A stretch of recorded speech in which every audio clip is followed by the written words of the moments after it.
Chapter 227. There is no absolute black and white, good and evil in this world. The good people in most people's eyes will also do bad things, and the evil people in everyone's eyes will also have a soft and kind side. Su Junjin died in order to save people and crossed over to this world. She came with merits, but this does not mean that she is a good person who is willing to sacrifice herself for others again and again. Only those who have died once know how precious life is. Especially during the days she spent with Sun Randu, Su Junjin had been subdued by the demeanor and elegance of the male lead and fell deeply in love with him. With a lover and someone to tie her down, she began to fear in her heart, fearing that one day she would be beaten back to her original form. After all, this is a world of warlocks, and she is actually just a lonely wild ghost who has seized Su Wan's body. This kind of worry about gains and losses, made Su Junjin thin and haggard in an instant, and Sun Randu was with Su Junjin every day, so he was naturally keenly aware of her changes. Under Sun Randu's repeated questioning, Su Junjin finally confessed.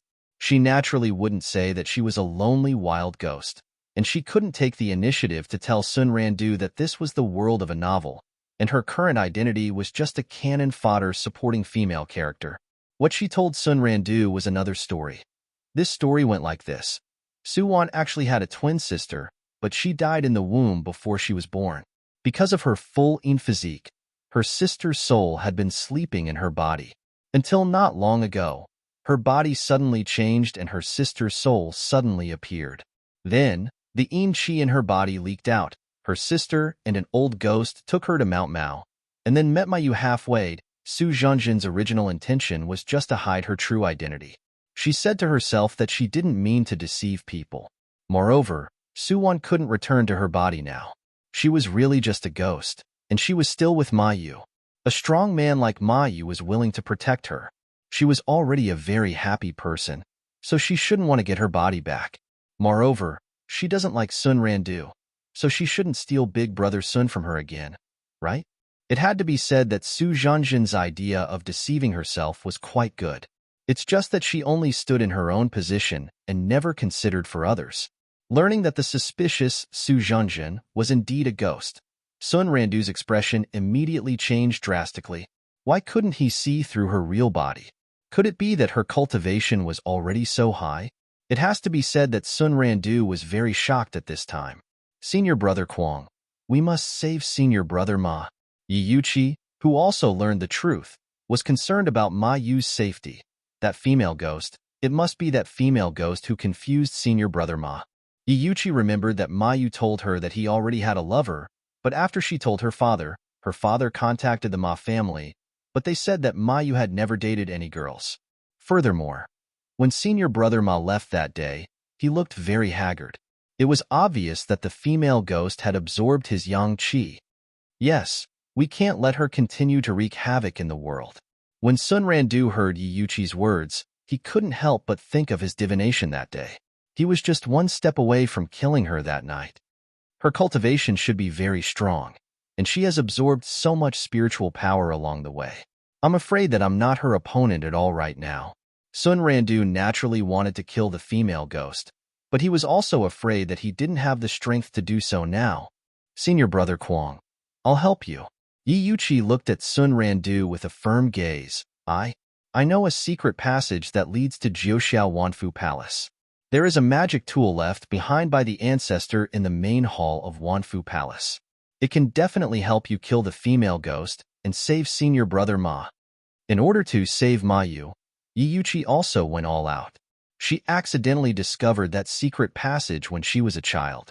She had secretly followed her father to the interior of the palace and knew that there was a very powerful magic tool placed there. However, that magic tool seems to choose its master automatically. I wonder if Senior Brother Kwang can get it smoothly. At this time, Su Wan still didn't know that the male lead and female lead were racking their brains to destroy her. The three of them had already arrived at a small city near the North Sea. At this time, there was still more than a month before the birth of the sea demon, but there were also many people from the celestial sect gathered in the small city. In order not to cause unnecessary trouble, Chi Ibu and the two people separated outside the city, and Su Rue and Su Wan also wore sunglasses and peaked caps and disguised themselves before entering the city. A busy city, a gray sky.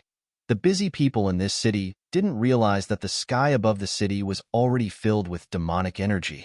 The recuperation and replenishment during this period of time had already stabilized Su Wan's soul power, so Su Rue didn't need to continue to hunt souls to replenish her spiritual power. It's time to get rid of the bug in this world. Su Rue set up a sound barrier in the room, and he told Su Wan everything he knew about the son of Tumi. Hearing about this grudge from 10,000 years ago, Su Wan could only sigh. Since ancient times, the word love has always been harmful. Are you sure about it now? Su Wan was still slightly worried about Su Rue's safety. After all, it has been more than 10,000 years since Tumi turned into a demon at the bottom of the sea. It was hard for Su Wan and Su Rue to judge how profound her magic power was. In any case, I have to give it a try. Don't worry, I won't be impulsive. Su Rue had already thought of a countermeasure. Since many people were gathered here now, he was not in a hurry to make a move. In the original plot, those who tried to fight for the treasure at the bottom of the sea were all killed by cannon fodder. Instead, Sun Randu, who arrived last, got the biggest benefit. This time, Su Rue also had to wait for Sun Randu to come. It would be best if he could borrow the hand of the sea demon Tumi to kill him. Days passed by in a flash. A month later, Sun Randu finally set foot in the city with Yuchi and Su Zhanjin. Everyone else came for the sea demon and the treasure at the bottom of the sea, but Sun Randu came only for the female ghost this time. At this time, Su Zhanjin had undergone a very huge change compared to her a few months ago. She was now Sun Randu's woman, and after obtaining the primordial Yin power of Su Zhanjin's body, Sun Randu's cultivation had improved even more. Along the way, Sun Randu killed many ghosts and monsters and became famous. Moreover, with Su Zhanjin, a person who was familiar with the plot, Sun Randu effortlessly found his biological parents, as well as his brother and sister. The Sun family naturally liked their lost and recovered son very much, and were also particularly satisfied with Su Zhanjin, a beautiful and talkative daughter-in-law. In short, the male lead was leveling up and fighting monsters while having a beauty by his side. His days were naturally very comfortable. However, every time he woke up in the middle of the night, Sun Randu would still inadvertently think of the sky full of blood that he predicted on that day. His heart was still faintly uneasy. Definitely. I must kill her this time. With this kind of mood, Sun Randu cultivated even harder along the way, frantically improving his cultivation. His hard and serious appearance made Yuchi feel a little distressed. If it weren't for the fact that she already had Senior Brother Ma in her heart, Yuchi felt that a man like Sun Randu would definitely be a very good candidate for a husband, Senior Brother Ma. Thinking of the peerless Ma Yu, Yuchi's heart was even more complicated. How could a heavenly being like Senior Brother Ma be bewitched by a female ghost? It must have been that female ghost who took advantage of Senior Brother Ma and Imo Han's battle to enter and confuse his mind. One day, Senior Brother Ma will wake up. He definitely will. Thinking of this, Yuchi couldn't help but grip the thing in her pocket. Senior Brother Sun said that with this thing, she could save Senior Brother Ma. Chapter 228. On the surface of the North Sea, there was no end in sight.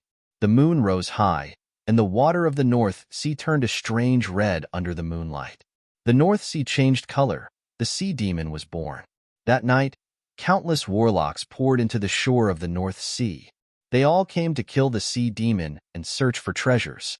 According to legend, the sea demon resided in the depths of the sea. Whoever killed her would not only be able to obtain the demon core in her body, but also the key to her treasure room at the bottom of the sea. Treasures from thousands of years ago were stored there. Regardless of whether it was a priceless artifact or a priceless treasure, it had everything. The red waves surged and beat against the reefs on the shore. Who was it, calling affectionately in the deep sea? Come back, my child. I have waited for you for 1,000 years. The sea demons singing confused people's hearts. There were already many warlocks with shallow cultivation lost in the voice of the sea demon. Whether it was their body or soul, they were swept into the North Sea, unable to transcend forever. Come back, The heart-palpitating call, even at a distance, still made Su Rue feel uncomfortable. The soul of the sleeping son of Tu-Mi in his body was stirring. This was the promise of 1,000 years. He had waited for this date for 1,000 years, a whole 1,000 years. Su Rue's eyes gradually changed color and finally turned into a strange red. His figure flashed and immediately disappeared from the room. Oh no! The son of Tu-Mi controlled his body.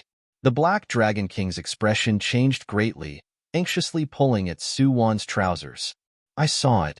Su Wan carried the Black Dragon King and followed Su Rue out of the room. On the way to the seaside, she also called Chi Aibu. Under the moonlight, the North Sea was filled with floating corpses, bright red and strange. Countless warlocks were still struggling on the sea, but unfortunately, their fate was already doomed. You're here, my child. Monstrous waves suddenly rose from the sea.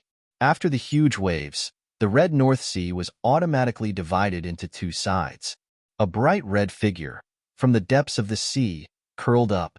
She wore a blood-red dress and had a head of long, blood-red hair.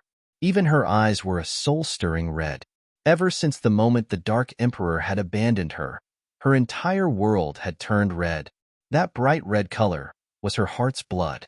The siren quietly stood in the middle of the sea, facing Su Rue across the air. My child, come quickly, come to mother. Yes. The voice of the son of Tu-Mi was a little hollow and blank. The agreement of 1,000 years was nothing more than a death agreement. He did not know what joy there was in life and what bitterness there was in death. In the endless cycle of reincarnation, he no longer had his own thoughts. His only will was to keep repeating this promise. Looking at the man walking towards her step by step, the siren revealed an extremely gentle smile. She slowly extended her hand towards her child. At this time, Su Rue had already walked in front of her. Just like every time, his scarlet eyes were empty and he involuntarily extended his hand. The moment the two hands touched each other, Su Rue's lips suddenly curled up into a cold and charming arc. The suddenly condensed spirit sword pierced through the sea monster's body without hesitation. Ah! She screamed and wailed, and the whole sea roared. You're not him. What did you do to my child? What did you do to him? The sea monster screamed and transformed into a huge Tu-Mi flower. At this time, the flowers were dyed a strange scarlet red, swaying wildly on the Red Sea. Your son, he was in pain. I just helped him get rid of it. Su Rue floated quietly on the sea. He didn't want to confront the sea monster head-on, but Sun Randu never appeared. Su Rue could no longer wait and could only take the initiative to attack. You obliterated him? You dared to obliterate his soul. The mournful voice carried unparalleled despair. I want to kill you all, kill everyone. Let you be buried with him. As the waves rolled, the Tu-Mi flower on the sea suddenly stretched out countless branches, wrapped around the bodies of the surrounding warlocks and rolled them to the side of the flower. Countless sharp fangs grew out of the red stamens and instantly devoured and chewed the bodies of the warlocks. Blood splashed, and the scene was tragic. At this time, Su Rue once again drove his spirit sword, silently recited the Ma family's exorcism incantation, and began to constantly attack the sea monster's body. Unfortunately, her magic power was too profound. Even if she was just sneak attacked by Su Rue, she could still calmly dodge Su Rue's attack. Tu-Mi, she has been a demon for 10,000 years. She is a powerful monster that should not exist in this world. With the spiritual power of this world, it is impossible to destroy her. Mayu. Seeing that Su Rue was not the sea monster's opponent at all, Su Wan couldn't help but step forward to help. Girl, don't go over. It will make him confused. Chi Ibu, who rushed over anxiously, didn't have time to wipe the sweat on his head. He immediately sat cross-legged on the coast and began to silently recite a Buddhist incantation. With his Sanskrit chant, the whole sea began to shake violently again. Smelly monk, courting death. Chi Ibu's Sanskrit chant disturbed the sea monster's state of mind and interrupted her spell casting. She couldn't help but stretch her branches and leaves all the way to the coast, trying to catch Chi Ibu, who was chanting. At this time, Chi Ibu's voice suddenly sounded in Su Wan's heart. Girl, quick. Throw the soul seal lock out and throw it on her. Quick! Soul seal lock. Su Wan's eyes flashed, and she took out the soul seal lock without hesitation. While she silently recited the soul seal curse, she threw the soul seal lock directly on the sea monster's branches. Seal. With the word seal coming out, the soul seal lock emitted a dazzling white light and tightly wrapped around the sea monster's branches. The sea monster's branches were contracting sharply, and her scream was extremely mournful. At this time, Su Rue finally waited for another opportunity. Divine Talisman, Heavenly Thunder Formation. This is the most powerful and most vulnerable Heavenly Thunder Formation among the Ma family's secret techniques.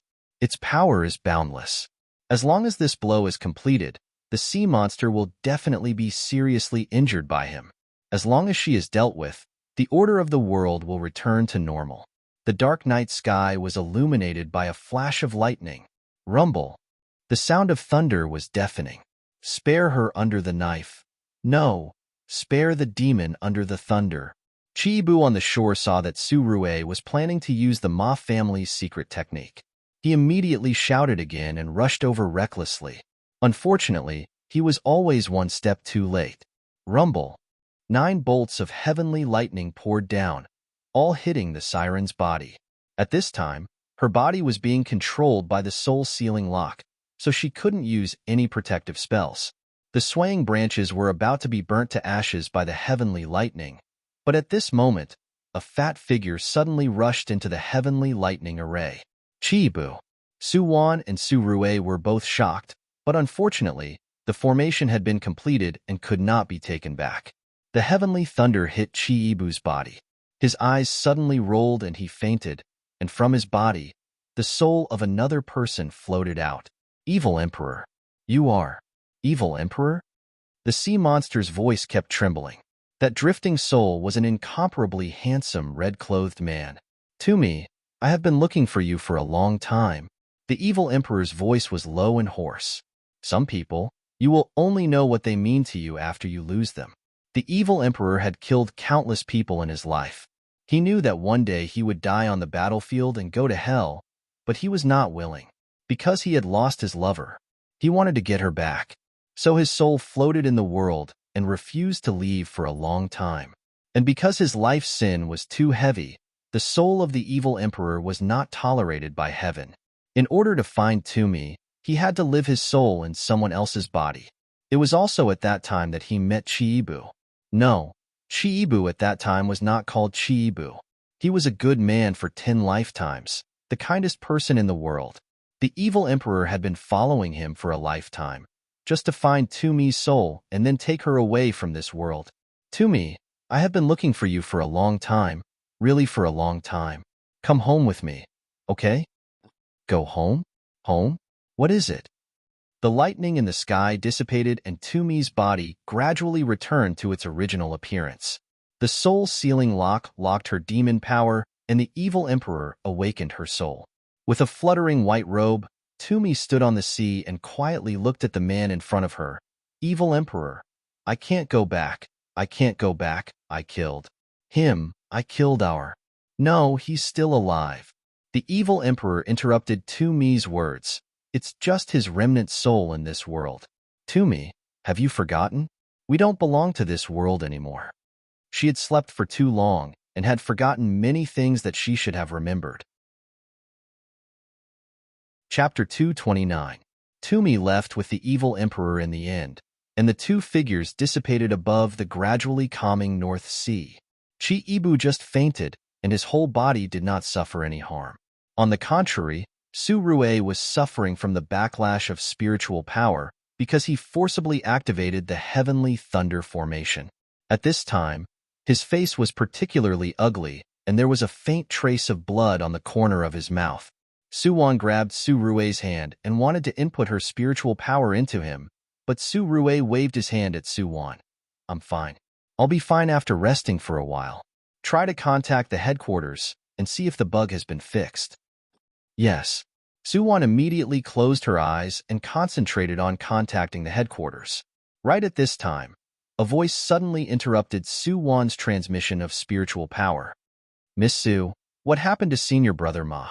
Is he okay? It was Yuchi. Why did the female lead, Darren, suddenly come here?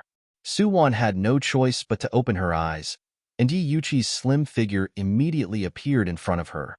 Did Senior Brother Ma suffer from the backlash of spiritual power? I have Shangqing Sex healing elixir here.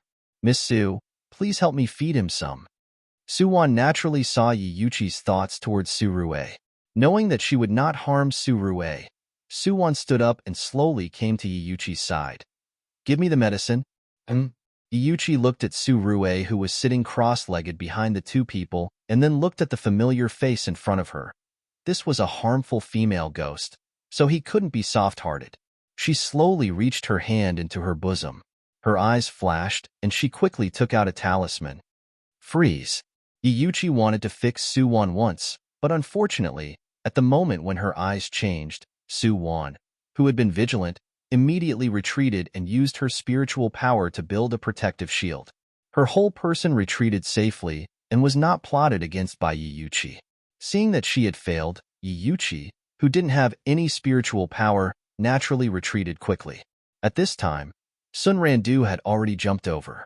Seeing the spiritual power floating around Suwon's body, he narrowed his eyes slightly. You really are a ghost. Even I was deceived by you. Heh, I'm not the only one who has deceived you. You can only blame yourself for being too stupid. Hearing Sun Randu's words, Suwon smiled disdainfully, and her cold eyes looked at Su Zhenjin not far behind him.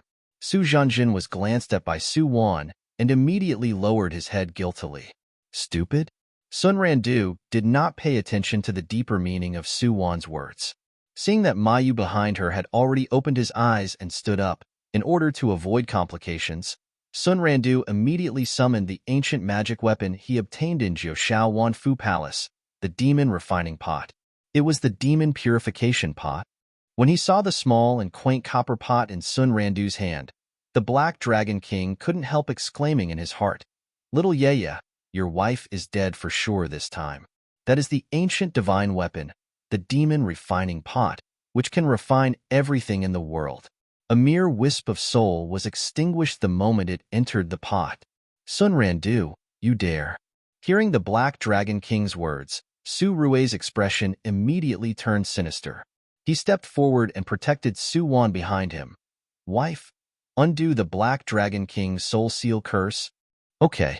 Suwon immediately undid the soul seal curse with a wave of her hand, and then with a woo sound, the little black poodle fell to the ground unconscious, and the black dragon dressed in black reappeared in the world again. Your mother, Bin Wang, was suffocated to death. The black dragon moved his hands and feet, looked at the righteous Sun Randu, and then looked at Su Rue, who was already emitting black gas. In the end, he obediently stood behind Su Rue. Little Yeya, the situation is not good. You cover. I will take your wife and escape first. What do you think? None of you can escape today. At this time, the Shangqing sect led by Yizi and a group of people from Xianmen all surrounded them. Martial nephew Ma, you have been bewitched by the witch. Wake up quickly and repent. Yizi and looked at Su Rue with a sincere expression. It seems that they came prepared today. At this time, Suwon, who was standing behind Su Rue, had already contacted the headquarters.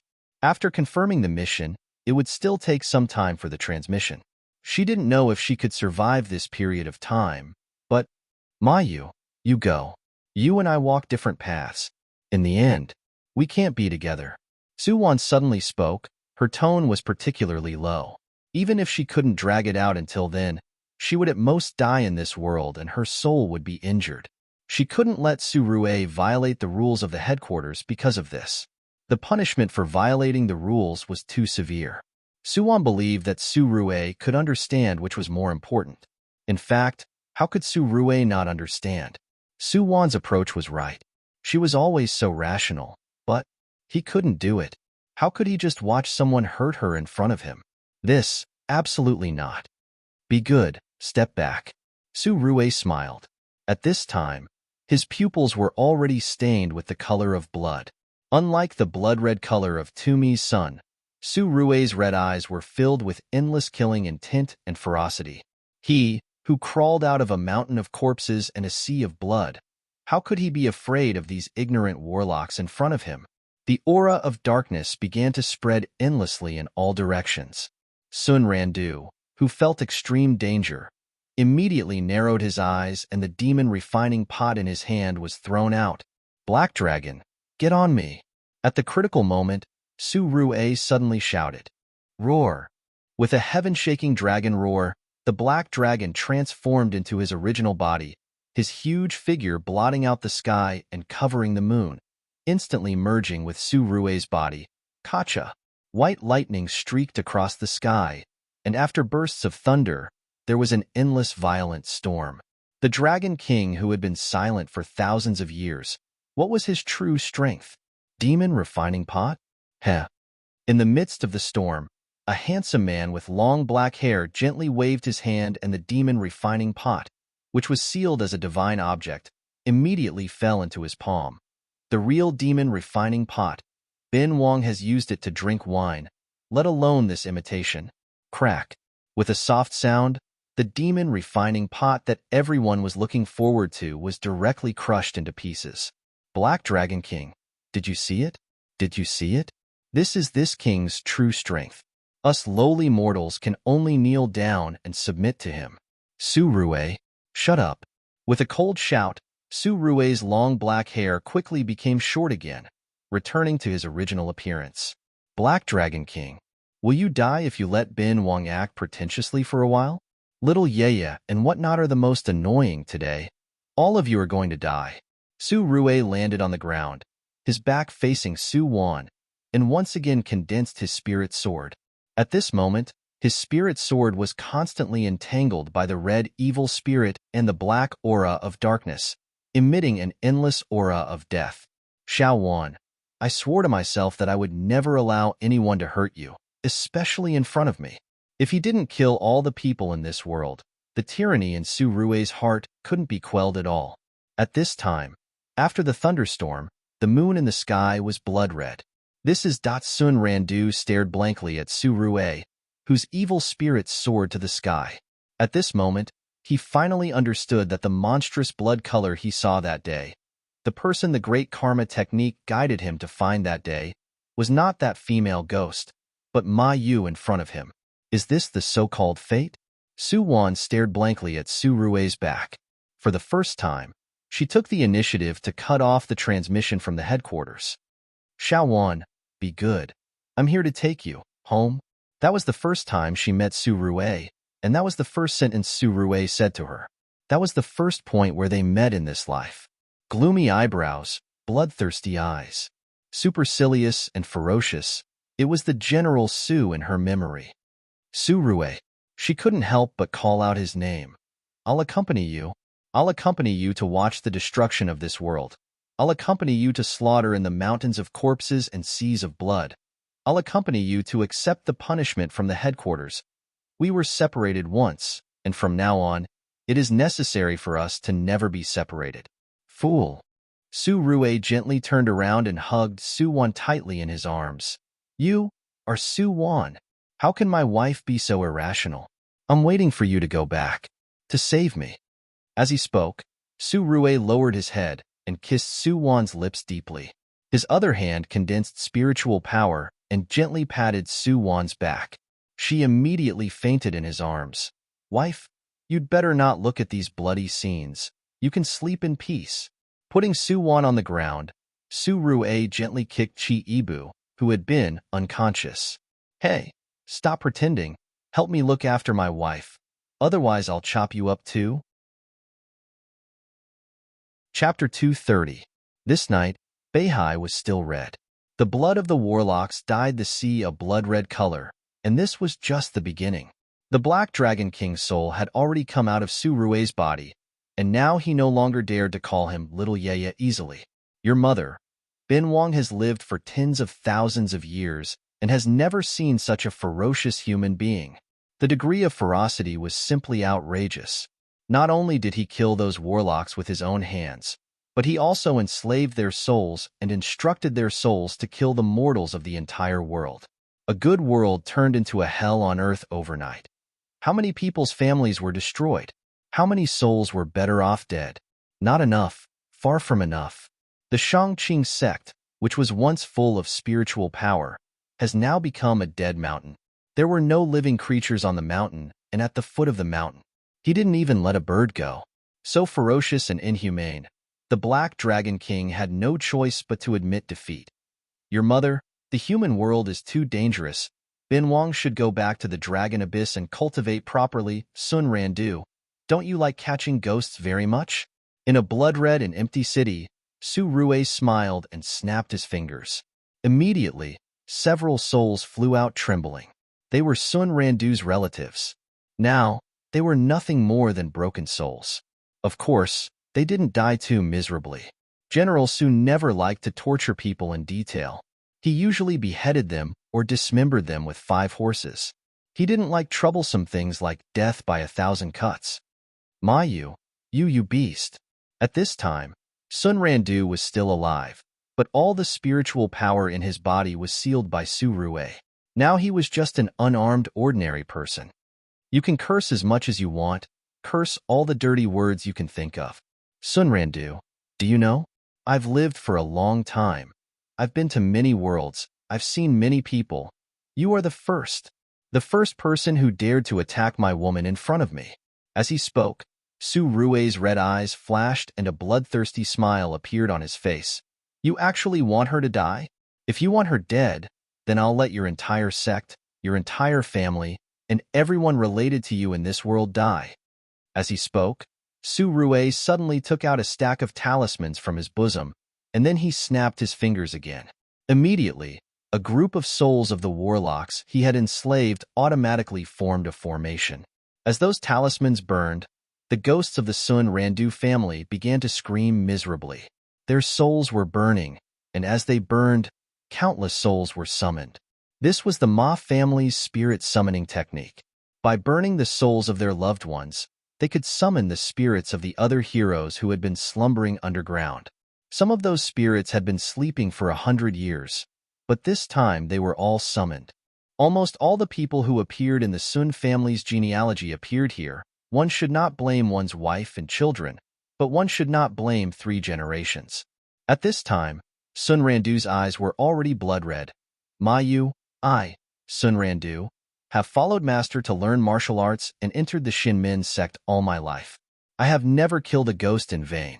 On that day, I used divination to divine the blood-red future and calculated that the end of the human world was coming. I had to stand up for the sake of the common people in the world. Even so, I did not kill Su Zhenjin that night. I never kill the innocent. Maybe I was really wrong that day, but she is a ghost and you are a human. Can you bear the sin of destroying everything in this mortal world for her? Sin? What sin can't I bear? When Su Rue heard Sun Randu's words, he just looked at him with a mocking expression. The heavens will bestow great responsibility upon this person. Sun Randu, you are the protagonist chosen by the heavens. Unfortunately, your fate is not good. You actually met Su Zhenjin. Oh no, she must have told you that she is Su Wan. How can she be worthy of this name? She is just a lonely wild ghost from another world. With that, Su Rue waved his hand, and Su Zhenjin's ghost immediately appeared in front of the 2 people. Losing Su Wan's body, her soul body appeared to be her original appearance. She was just an ordinary woman who couldn't be any more ordinary, even older than Sun Randu. How could this be? Looking at the completely unfamiliar soul, looking at that completely unfamiliar face, Sun Randu's mind shook violently. Su Zhenjin was the real Su Wan, and his wife Su Wan was a lonely wild ghost named Su Zhenjin. She occupied Su Wan's body and deceived him in her name. Why? Why did you lie to us?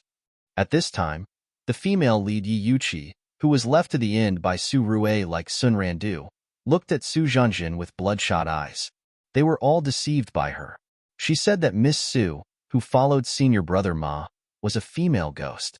But it turned out that she was the real lonely wild ghost. Yi Yuqi hated evil the most in her life. Although she had always liked and admired senior brother Ma from the bottom of her heart, she had never thought of breaking up others or forcing anything. It was just that when she heard that Miss Su was a female ghost, she instinctively felt that senior brother Ma was bewitched by the female ghost, and she wanted to save him.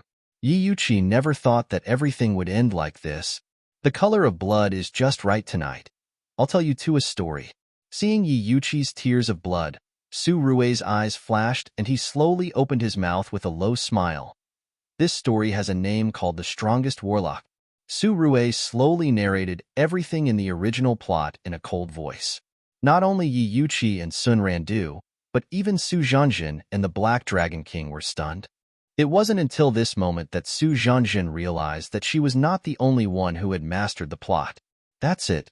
After telling everything, Su Rui looked up at Sun Randu and Yi Yuqi. Do you know why I left you two to the end? Because you are the protagonists of this world, and now this world is about to be destroyed. As long as you two die, its laws will immediately collapse. Kill me, Senior Brother Ma. Her father was dead. All her fellow disciples were dead, and Yi Yuqi, who had no hope of revenge, closed her eyes tightly. What heroine!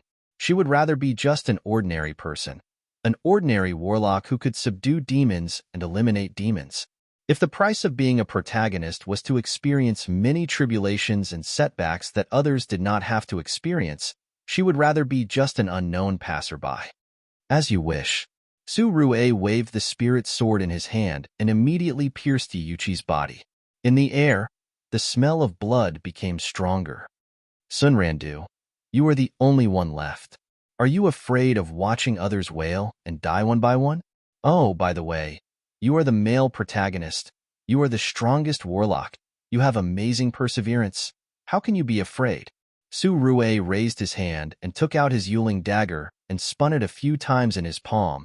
Who the hell are you? At this time, Sun Randu had already guessed some clues from Su Rui's words and attitude. You are not Ma Yu? Yes, I am not Ma Yu.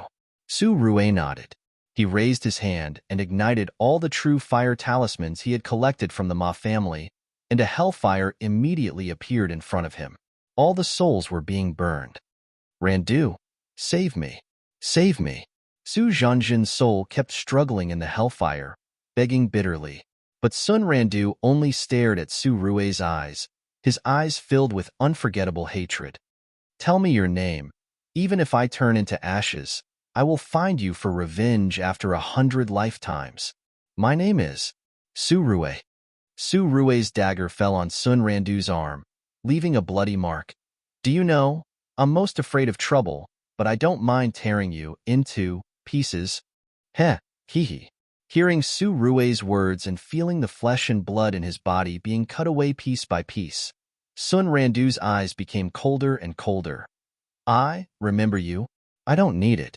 Su Rui raised his eyebrows and bent down to look at Sun Randu. I know that Hermit Zhang taught you a secret technique that can keep your soul from being destroyed, but you seem to have forgotten what I just said. When you die, this plane will collapse. It will disappear from the thousands of planes, and no matter how powerful you are, your soul and everything about you can only be buried along with it. Unless you can also become a mission enforcer. Unfortunately, I won't give you this opportunity. Hearing Su Rui's words, Sun Randu's expression finally changed, and at this time, the monstrous hellfire was about to burn out. Su Zhanjin's soul was already on the verge of death. I curse you, devil. You and Su Wan will not have a good ending. All of you will die a horrible death. Die a horrible death. Die a horrible death? Su Rui's eyes turned cold. He raised his hand and a spiritual power ran through Su Zhanjin's soul body, causing her to immediately scatter into ashes. He and Su Wan were never good people, and they had long been prepared to die a horrible death. It's just that it's a pity that they are still alive and well. Is this the so-called good people don't live long, but scourges live for thousands of years? When the hellfire was extinguished, there was no soul body left on the entire earth. The dagger in Su Rui's hand flew, and fell on Sun Randu's body again and again. The so-called dismembering a corpse into 10,000 pieces was definitely a technical job. This world is really going to collapse. I can feel his wailing. The Black Dragon King sighed deeply and turned his head to look at Chi Bu, who had been sitting cross-legged, and Su Wan, who was still unconscious beside him. Monk, Ben Wang is going back to the Dragon Abyss. What about you? Are you going back to your heavenly realm? Heavenly realm. Chiibu slowly opened his eyes and sighed slightly. Was it the cruel Su Rue, the self-righteous Su Junjin, or fate that destroyed this world? When Sun Randu bled out the last drop of blood in his body, the whole world was shaking. The Black Dragon King turned into a giant dragon and soared into the sky, and Chiibu also silently chanted the name of Buddha. His whole body turned into a golden light and disappeared. Under the blood-colored sky, only Su Rue stood there alone, the dagger in his hand still dripping blood. Seal. At this moment, a voice suddenly came from behind him. As soon as Su Rue turned his head, he saw that Su Wan had woken up at some point. She was using all her spiritual power to seal the entire area where Sun Randu's soul had scattered. In this way, even if he can come back to life, he can only be a companion of this sunken world. Su Wan softly whispered to Su Rue. Then she slowly walked in front of him and firmly held his hand. Wait for me. I will save you. And Chapter 231. Most of the mission enforcers of the Lost Space were elites from various planes, and there were also devils who killed people without blinking. In order to make these mission enforcers complete their tasks seriously, the Lost Space not only provided very rich rewards for the mission enforcers, but also the punishment policy was very strict. Once a mission enforcer violated the rules of the Lost Space, then his 5 senses would be sealed, his body would be locked in the Lost Prison, and his soul would be exiled to the Lost Space's unique prison domain. According to the severity of the mistake, the supervisor would carry out the punishment. The lightest punishment was to whip your soul every day until you were released after 81 days. And the heaviest punishment, no one knew what it was, because all the felons, their souls would forever stay in the prison domain, unable to escape. Of course, if you have a friend who violated the rules of the Lost Space and was locked in the prison domain, you can apply for help. Everyone has such an opportunity. Once your application is successful, the space headquarters will randomly issue a plotless mission to you. You won't know what the main storyline of this mission world is, or even what your identity will be, and the previous memories of the original owner, you won't know anything. You have to explore a world in confusion, and you have to complete the time-limited mission issued to you by the headquarters within the specified time. Under normal circumstances, these mission worlds are particularly unpopular, very cruel, or violent worlds. And once the ignorant mission enforcers reveal any flaws or give themselves away, it will immediately cause a series of chain reactions, leading to the failure of the mission. If such a mission fails, not only will the applicant not be able to save the person he wants to save, but he will also have to pay a high number of mission points for his failure. Suwon woke up from the mission cabin and went straight to Yi Xian's office without stopping. Fortunately, Yi Xian had just finished the mission and was resting at this time. Yi Xian. Rushing into Yi Xian's room, Suwon's eyes were red. Help me apply, quick. I want to apply for a redemption mission. What? Yi Xian was immediately stunned when she heard Suwon's words. Redemption mission? Suwon, who do you want to save? It must be known that the conditions of the redemption mission were very harsh, and the punishment after failure was very heavy. If it wasn't for the people they cared about the most, the average person would not take the initiative to apply for the redemption mission. Don't worry about it so much. I beg you, Yi Xian, help me apply. Suwon didn't want to waste even a second. Every second she delayed, Su Rue would have to experience one more second of torture. Seeing Suwon's anxious appearance, Yi Xian's gaze flashed and she nodded. I understand. I'll help you apply immediately. As she spoke, Yi Xian opened her communicator and connected to the headquarters internal line at this time. In the mission center of the headquarters, a middle-aged man in a suit looked helplessly at Su Su. You just woke up from that collapsed plane. Your soul is very weak now. Su, I advise you not to apply for a redemption mission at this time. Su Rue is my subordinate. I brought him into the headquarters. You want me to abandon him at this time? Su Su looked at the man in front of him, his tone slightly cold. You're used to abandoning your teammates, but I can't. Hearing Su Su's words, the middle-aged man's expression changed slightly. As expected, he was still brooding over that matter. However, there were some things that he could not decide alone. Furthermore, are you really doing this for your subordinates and not for others? The middle-aged man stared closely at Susu's eyes, trying to see any trace of panic on his face. However, there was nothing. Susu was still the same as before. That elegant and indifferent face did not have any extra emotions. Naturally, I'm doing this for my subordinates. He's a very important member of our department. I'm going to use him during the trial. After carefully observing Susu's expression and confirming that he wasn't lying, the middle-aged man couldn't help but nod. Okay, come with me. I'll help you open the mission. Saying this, the two turned and entered the mission dispatcher room. But when the middle-aged man entered Su Rue's name in his device, he was told that just a few minutes ago, this person's redemption mission had been applied for and the applicant had now entered the mission world. What world did she enter? Right now, Susu's tone was slightly anxious. He immediately came to the headquarters after waking up. He didn't expect that he was still a step slower than Suwon. Let me check. Aya, her luck isn't bad. She actually drew the lowest D-rank mission.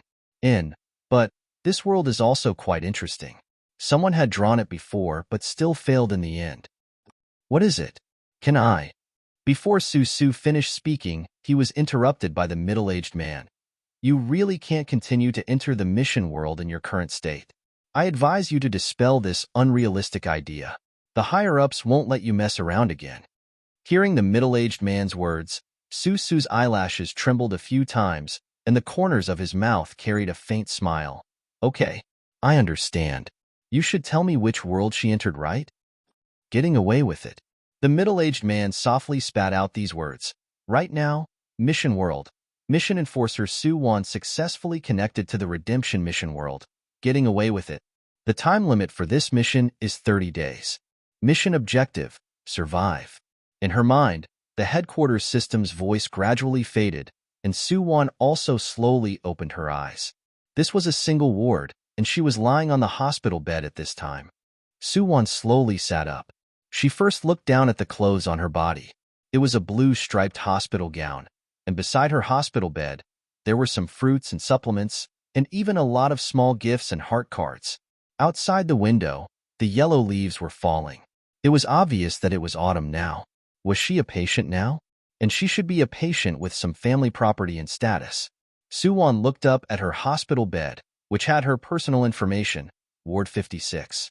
Patient, Xia Yushan. Age, 27 years old. It turns out that my name is Xia Yushan. Suwon rubbed her head. It hurt a lot, and her head was still wrapped in bandages. She couldn't help but find slippers to get out of bed and walk to the bathroom step by step. From the bathroom mirror, Suwon saw her face. Perhaps it was because of her illness. Her skin was a little sickly pale at this time. Her eyes were also empty and listless, and she looked slightly haggard. Generally speaking, Xia Yushan's facial features were considered delicate and pretty. She was not the kind of beauty that would attract people's attention at first glance, but she was still a good-looking type. Suwon looked at the bandage wrapped around her forehead in the mirror, and then she subconsciously raised her hand and touched her face. Her skin was cold. Don't know what disease this body has? This mission world is called Unfettered. From the analysis of the name, this should be a mission world with solving cases as the main theme, right? Suwon turned around while thinking. The moment she turned around, she immediately widened her eyes and exclaimed, "Ah!" At the door of the bathroom stood a tall figure. The man's outline was clear and his eyebrows were sharp. He stood there silently. A pair of eagle-like eyes deeply and gloomily fell on Suwon. "Miss Xia, did I scare you? How come you don't make a sound when you walk?" Suwon patted her chest in shock and looked suspiciously at the man in front of her. As if feeling Suwon's doubts, the man smiled and took out his ID from his pocket. "City Criminal Police Force, Fanke. We have met once. Do you still remember?" No, Suwon said while holding her head in pain. "My head hurts a lot, and my memory is not good these days." "Officer Fan, sit down. You are a big singer. It's normal for nobles to forget things." Fanke smiled at Suwon and calmly walked back to the hospital bed with her. Seeing the gifts placed next to her hospital bed, he couldn't help but smile. "Your fans are very concerned about your body. You have to get better soon." I also want to." Suwon smiled bitterly. "Officer Fan, sit down. I don't have anything to entertain you. You eat some fruit. I just finished eating. It's not appropriate to eat fruit immediately after. Fan Ku winked at Suwon. We criminal police officers are not as particular about diet as you artists, but we still need to understand general health knowledge. You should pay attention to your health. The safety of the citizens of the entire city depends on you. Suwon listened to Fan Ku's words and also smiled in agreement. Seeing that Suwon seemed to be in a good mood, Fan Ku immediately straightened his face and said seriously, "Your car accident was initially judged to be man-made. This case has now been taken over by our criminal police team 1. Car accident. It turned out that the original owner was sent to the hospital because of a car accident?" Suwon's eyes flashed and her face immediately showed an incredulous expression. "Officer Fan, you said that my car accident was not an accident, it was man-made? Who did it? Did he want to kill me? Who did it?" Fanka's eyes calmed down a little. "We have not identified a suspect, but..." Fanka suddenly looked solemn and whispered in a deep voice, "Miss Xia, this is related to your life and safety. I hope you can tell me the truth. You and Su Ziming, have you developed an underground relationship?" "What the hell is Su Ziming?" Suwon looked embarrassed and her hands subconsciously clutched the corner of the quilt. This is my privacy. If it has nothing to do with the case, can I? This is closely related to the case." Chapter 232. You will be the third victim. Fanku's words made Suwon's heart tremble. She immediately thought of her mission in this world. To live, she must live for at least 30 days. This is a world of serial murders, and will she be the next victim? Suwon's hand unconsciously clutched the quilt on her body again. In fact, she was very happy to cooperate with Officer Fan and tell him everything she knew, but unfortunately, what did she know? She only just found out who she was. As for Su Ziming and the 2 victims, she should know them all, but now her mind was blank.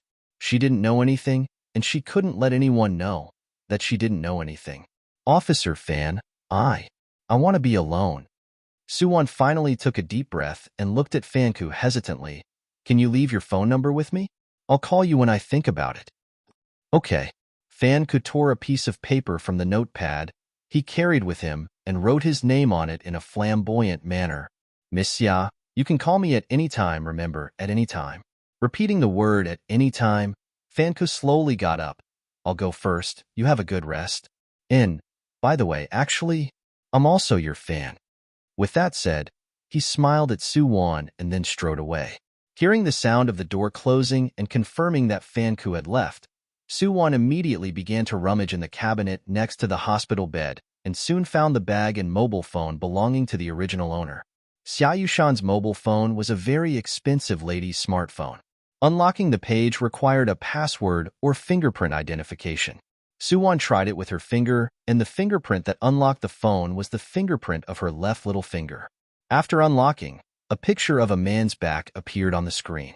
"This is..." Suwon's eyes narrowed. She immediately flipped through the photo album on the mobile phone. Except for Xia Yushan's selfies and some pictures of the recording studio, she did not find any photos of other men.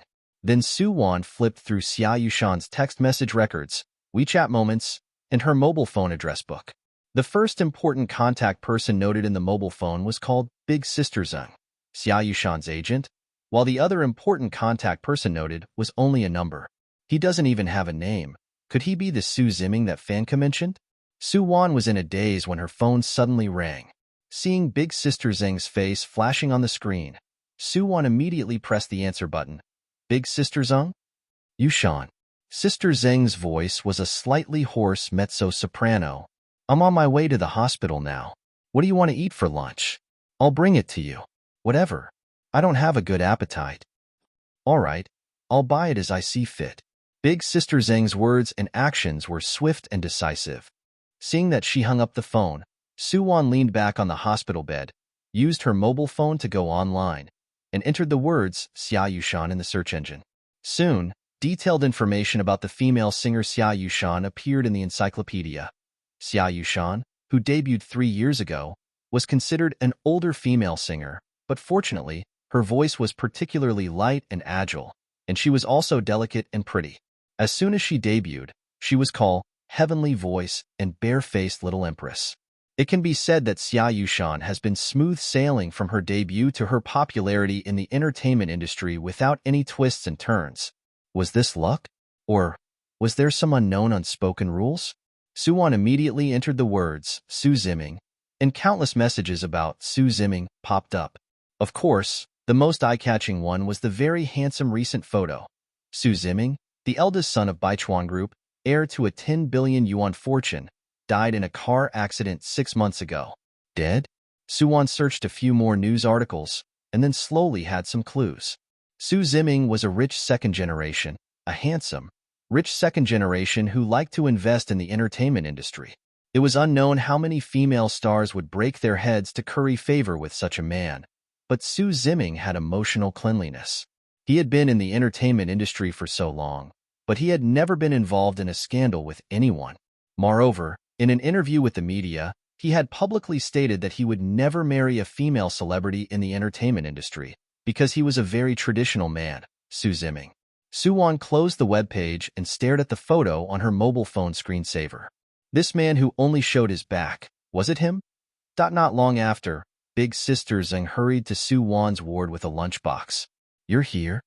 Suwon looked at the middle-aged woman who was in a hurry and greeted her with a smile. There was a bit of a traffic jam. Big Sister Zheng opened the lunchbox and whispered while handing Suwon chopsticks. "How do you feel today? Did the doctor say when you can be discharged?"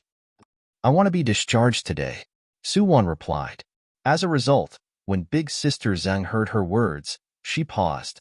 "Today?" She frowned and looked at the bandage on Suwon's head. "The recording of the new album is not urgent, and I have already discussed with people that the other events can be delayed for a week." "Yushan, I know you feel bad, but you can't make life difficult for your body. It's been half a year. You should get over it." "Half a year?" Hearing Big Sister Zheng's words, Suwon lowered her eyes and hid her expression in the shadows. "A police officer came today. He said that my car accident was not an accident. Someone wanted to kill me."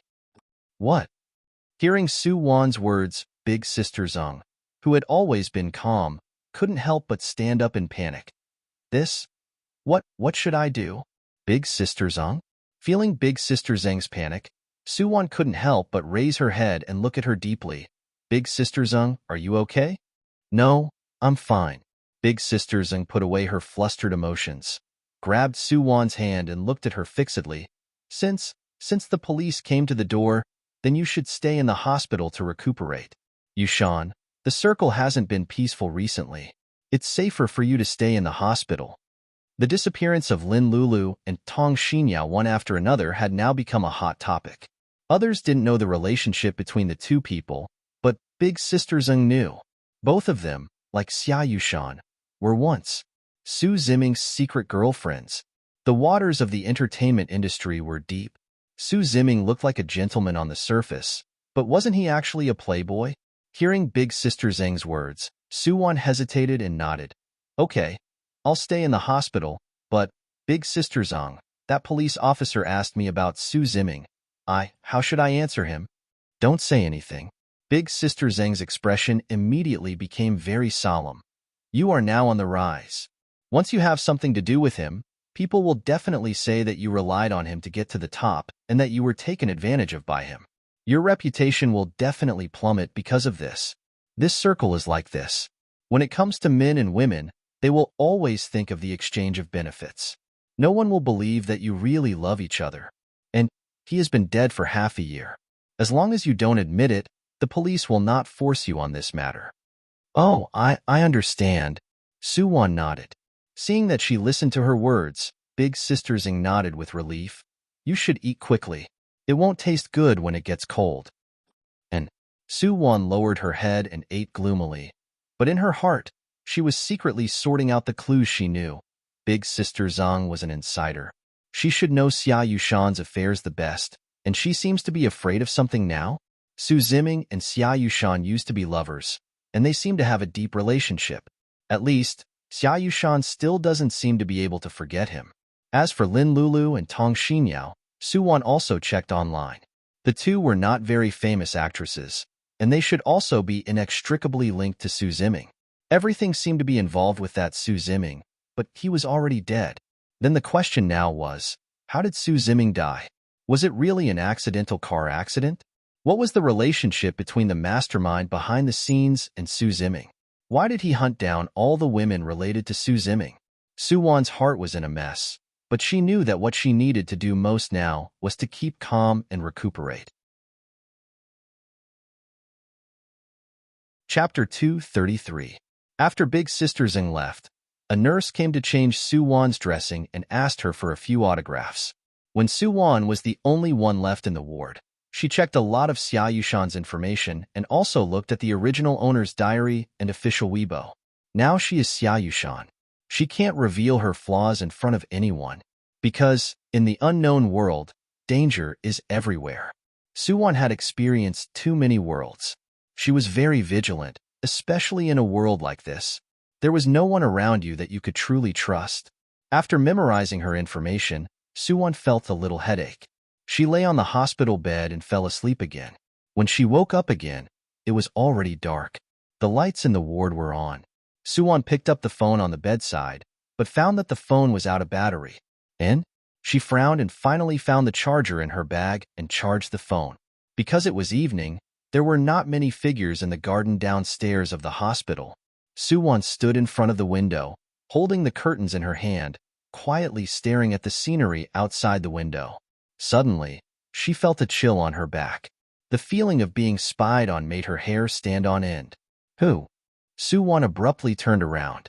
The ward was empty and the door was also closed. No, not in the room, outside. There was a transparent glass window on the door of the ward. Su Wan knew that someone was standing there looking at her just now. That feeling was really too real. It was definitely not her own imagination. Who was it? Murderer? Fan? Police? Or a nurse on patrol? Su Wan supported her forehead with both hands again. It hurts. Her head began to ache again. Su Wan immediately stumbled back to the bed and pressed the bell in front of the hospital bed. Soon after, the doctor on duty came over with the interns for an examination. After all the examinations were completed and the dressing was changed, it was already 7:30 p.m. At this time, the inpatient department was very quiet, especially the high-level private ward where Su Wan lived. The entire floor was extremely quiet. Dee Dee. When Su Wan was about to fall asleep again, the phone she put aside to charge suddenly rang. Su Wan took the phone in a daze. The moment she saw the caller ID, her eyes widened. That kept flashing. Su Wan hesitated, but still pressed the answer button. Hello? She called out softly, but there was only noise on the other end of the phone. Even though it was far away, it was still very ear-piercing. Hello? Su Wan called again. The noise on the phone was much smaller this time. Then, there was the sound of a person's breathing, especially rapid and chaotic breathing. Who, that voice made Su Wan's blood run cold. When Su Wan was in a daze, the phone was suddenly hung up and the entire room seemed to be filled with the sound of rapid breathing just now. Su Wan could hear that it was a man's breathing. Who was it? Su Wan unplugged the phone charger and held the phone tightly in the palm of her hand. She hesitated for a moment and finally dialed the number back. Sorry, the number you have dialed does not exist. A cold, artificial voice came from the phone. Out of service. The phone in her hand slipped onto the bed and Su Wan tightly hugged her body. Humph! The lights in the ward began to flicker, and then Su Wan saw that the lights in the corridor outside the ward were also flickering, as if the whole world would fall into darkness in the next second. No. Su Wan looked for it on her bedside table in a panic. When she found the piece of paper left by Fan Ku, she finally breathed a sigh of relief. She hurriedly picked up the phone and immediately dialed the number on it. Hello, this is Fan Ku. The phone was quickly connected, and Fan Ku's calm and powerful voice came from it. Officer Fan, this is Xia Yushan. I'm so scared. Can you come to the hospital? I'll be right there. Don't hang up.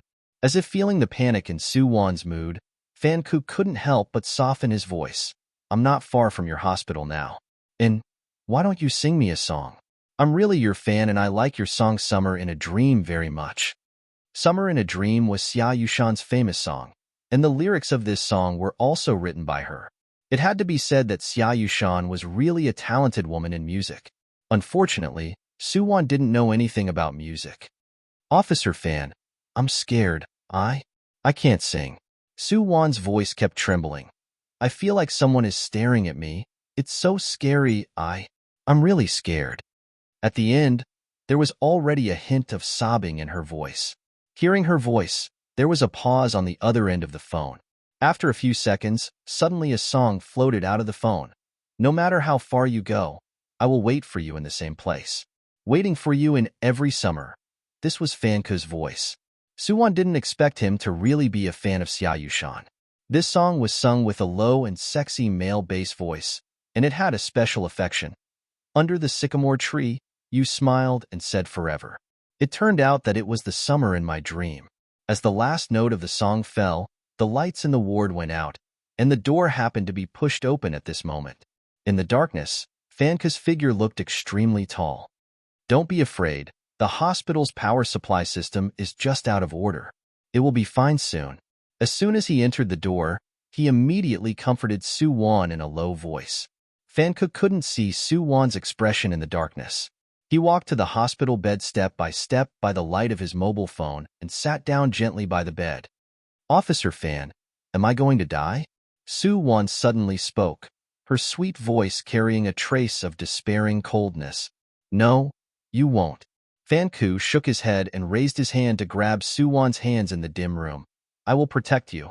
This is the duty of us police officers. I want to be discharged from the hospital. I don't think this hospital is safe. Suwon did not pull out her hand that was held by Fanku. At this time, she should need someone to give her a sense of security, shouldn't she? My head hurts, and I think there's something wrong with the medicine I used. Suwon continued to speak, her tone full of doubt and denial about everything. Medicine? Hearing Suwon's words, Fanku's tone sank. I will help you check this. Is there anything else special? Someone is monitoring me. I suspect that he has entered my room and touched my mobile phone while I was asleep.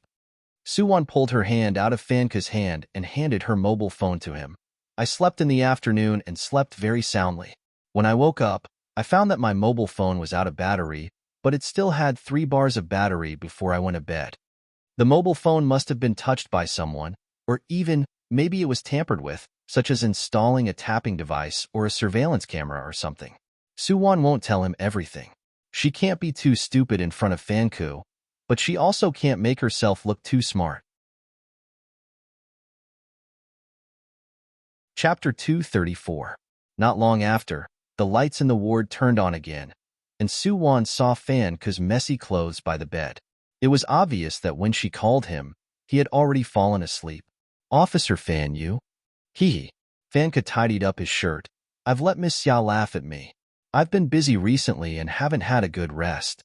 I'm on leave today, so I went to bed earlier. Then I've disturbed you. I'm so sorry. When Suwon heard Fanku's words, she immediately showed an apologetic look at him. There's nothing to disturb. It's to serve the people, not to mention to serve a beauty. Fanku tidied up his clothes and immediately stood up, his expression returning to the seriousness from the beginning. It's too late tonight. If you want to leave the hospital, call someone to pick you up tomorrow. Stay here with you tonight. You can sleep. But you... It's okay. Isn't there a sofa? I can fall asleep as long as I have a place. Fanku smiled heartily at Suwon. You can rest assured, it's okay with me here. Seeing that Fanku had made up his mind, Suwon nodded. Thank you, Officer Fan. Just call me Fanku. Fanku walked to the sofa on the side, found a comfortable position and lay down. Okay, go to sleep. And, with Fanku around, Suwon finally seemed to be at ease. After a while, her even breathing sounded in the ward. Fanku on the sofa kept a posture. When Suwon fell asleep, he slowly got up and sat on the sofa, staring at Suwon on the hospital bed. Xia Yushan? Miss Xia?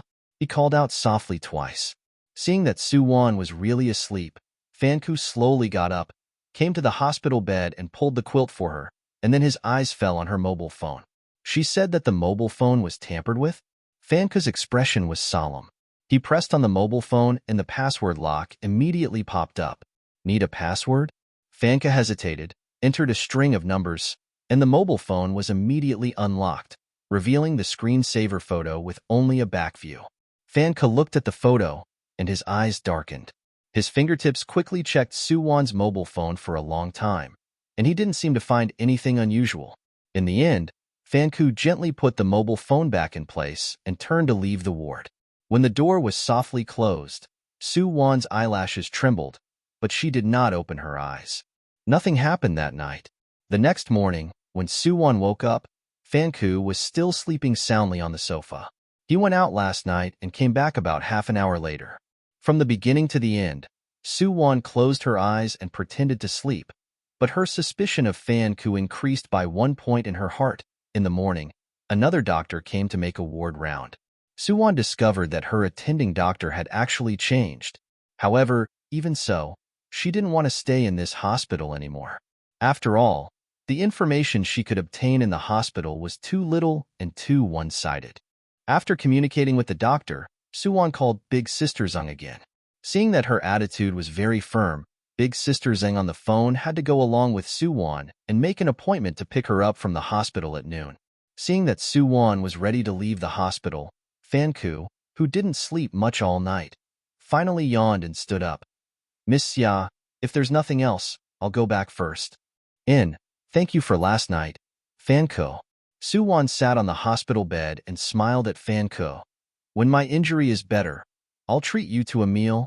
Okay, contact me by phone. Fanku waved his hand at Suwon and then strode away. After he left, Suwon couldn't help but come to the window and quietly look downstairs.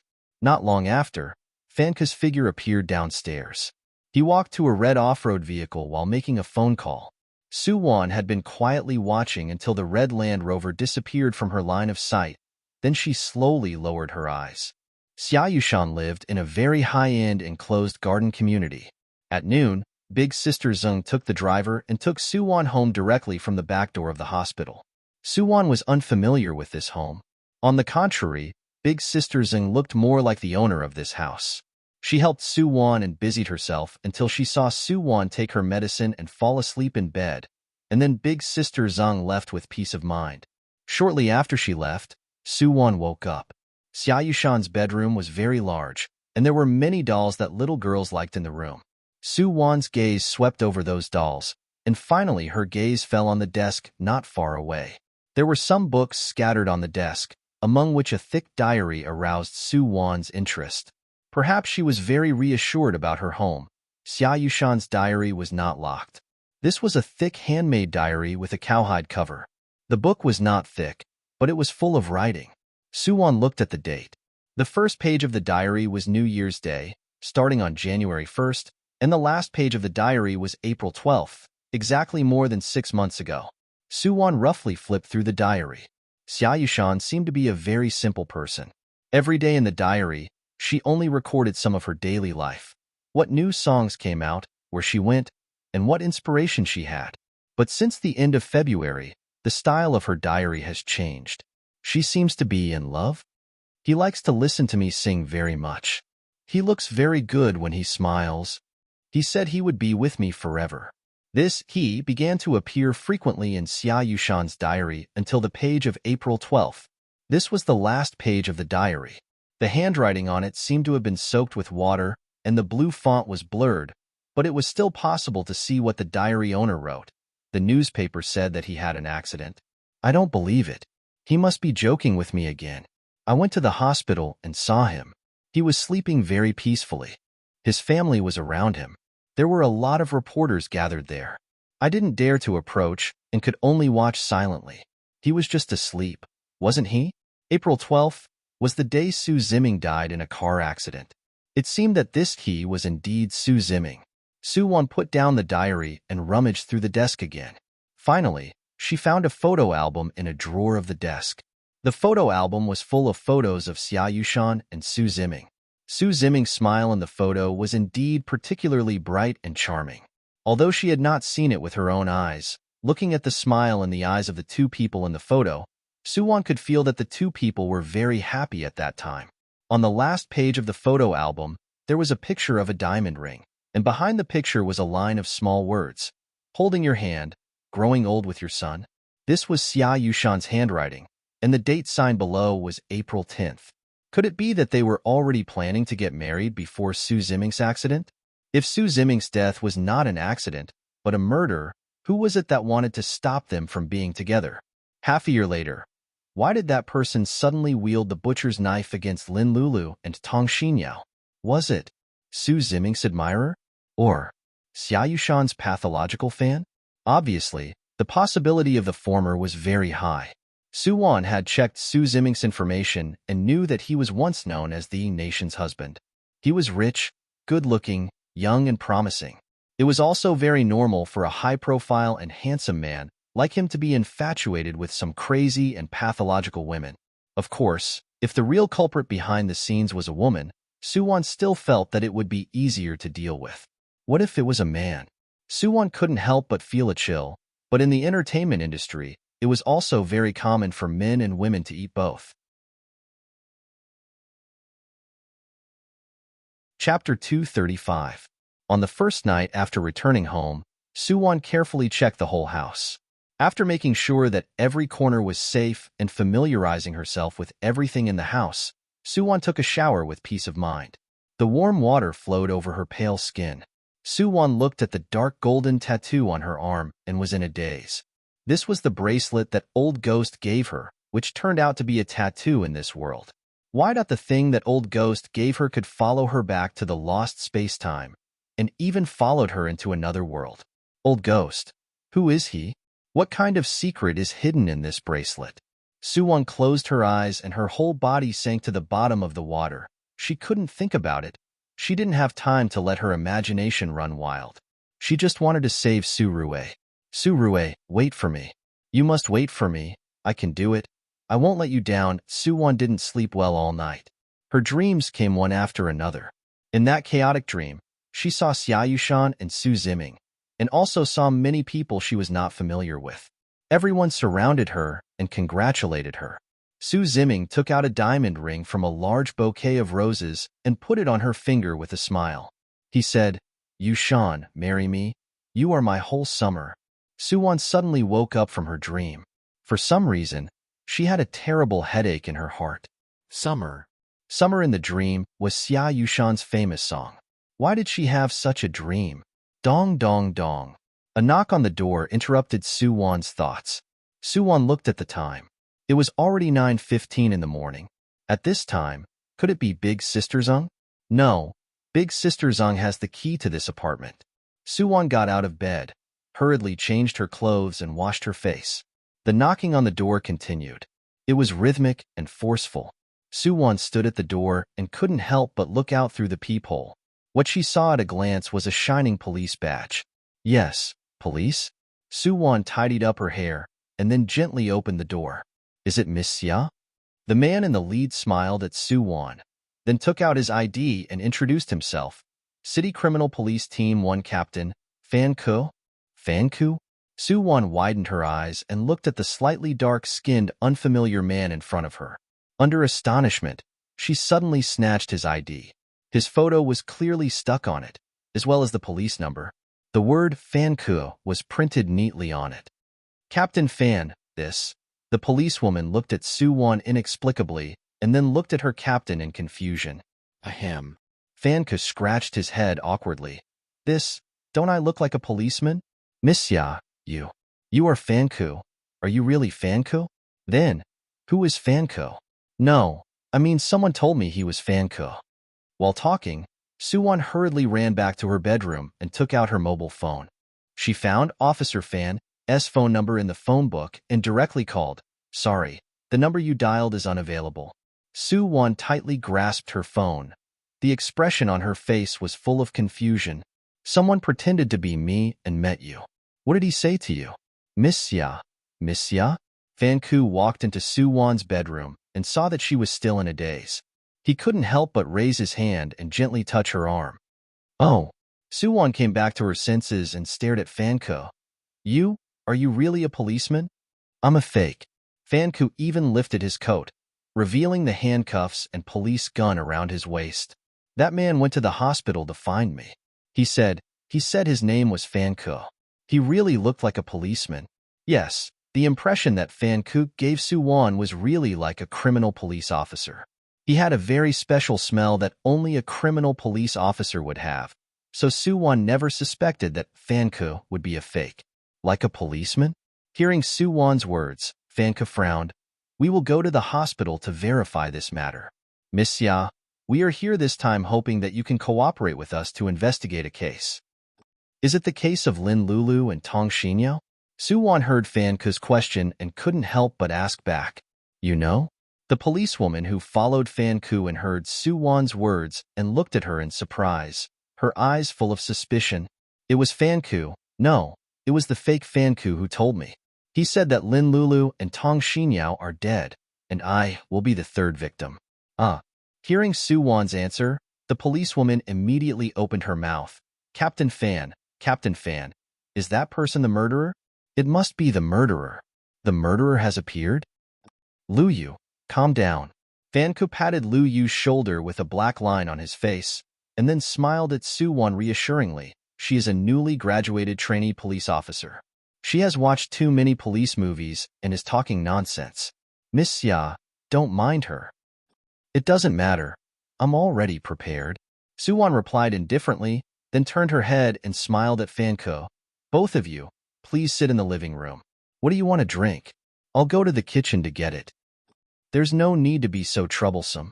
We came here mainly to learn something about Su Ziming from Miss Xia. Lin Lulu and Tong Xinyao were killed one after another. Both victims' faces were scratched and their bodies were stabbed many times by the murderer. The two people's deaths were similar, and it was initially determined that the same murderer did it.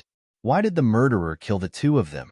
Apart from being female artists, Lin Lulu and Tong Xinyao's life circles were completely different. If you have to find one thing in common between the two, then it is that they have both been praised by Su Ziming. Fan Ku also found some items related to Su Ziming in the homes of the two victims. According to the transcripts of the two victims' agents and assistants, it can be confirmed that both of them had been in love with Su Ziming, and it was the kind of secret love that could not be made public. Maybe this is a clue? Fan Ku immediately contacted the people of the Su family. The people of the Su family refused to talk about Su Ziming's private affairs. In the end, Fan Ku had to find Su Ziming's former personal assistant, Yang Yi. From Yang Yi, Fan Ku got some unknown private secrets. Su Ziming, who originally claimed that he would not have any relationship with the female stars in the entertainment industry, not only dated 3 female stars, but he even planned to marry the singer Xia Yushan. Of course, this marriage was strongly opposed by his parents. After learning this news, Fan Ku did not immediately come to Xia Yushan to confirm it, because they handled the case based on evidence. Now, he only suspected that this case might be related to Su Ziming's death 6 months ago, but there was no substantial evidence to support Fan Ku's inference. In the past few days, Fan Ku has been constantly sending people to collect news related to the two victims, and at the same time, he was also looking through the file of Su Ziming's accident 6 months ago. Su Ziming's death was initially judged as a traffic accident. His car was carefully inspected and found that no one had tampered with it, so the possibility of homicide was ruled out. Even so, Fan Ku still felt that Su Ziming's death was inextricably linked to the two murders today. There has been no breakthrough in the murder case in his hands, and it has become a cold case that has fallen into a dead end. Now he can only look for that breakthrough in Xia Yushan. If the murderer's next target is her. In the living room, the atmosphere was a bit depressing.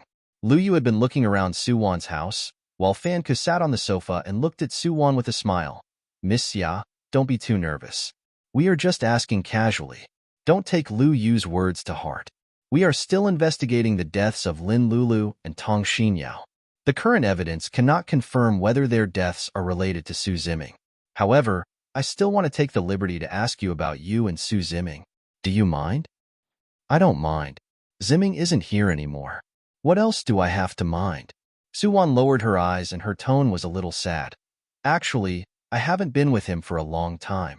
Ziming doesn't tell me much about his company and family. He likes to listen to me sing. At that time, he specially rented a private recording studio. We often went there to date. He played the piano and I sang. That was the best thing. Well, Suwon admitted that this was all written in Xia Yushan's diary. She was just a storyteller now.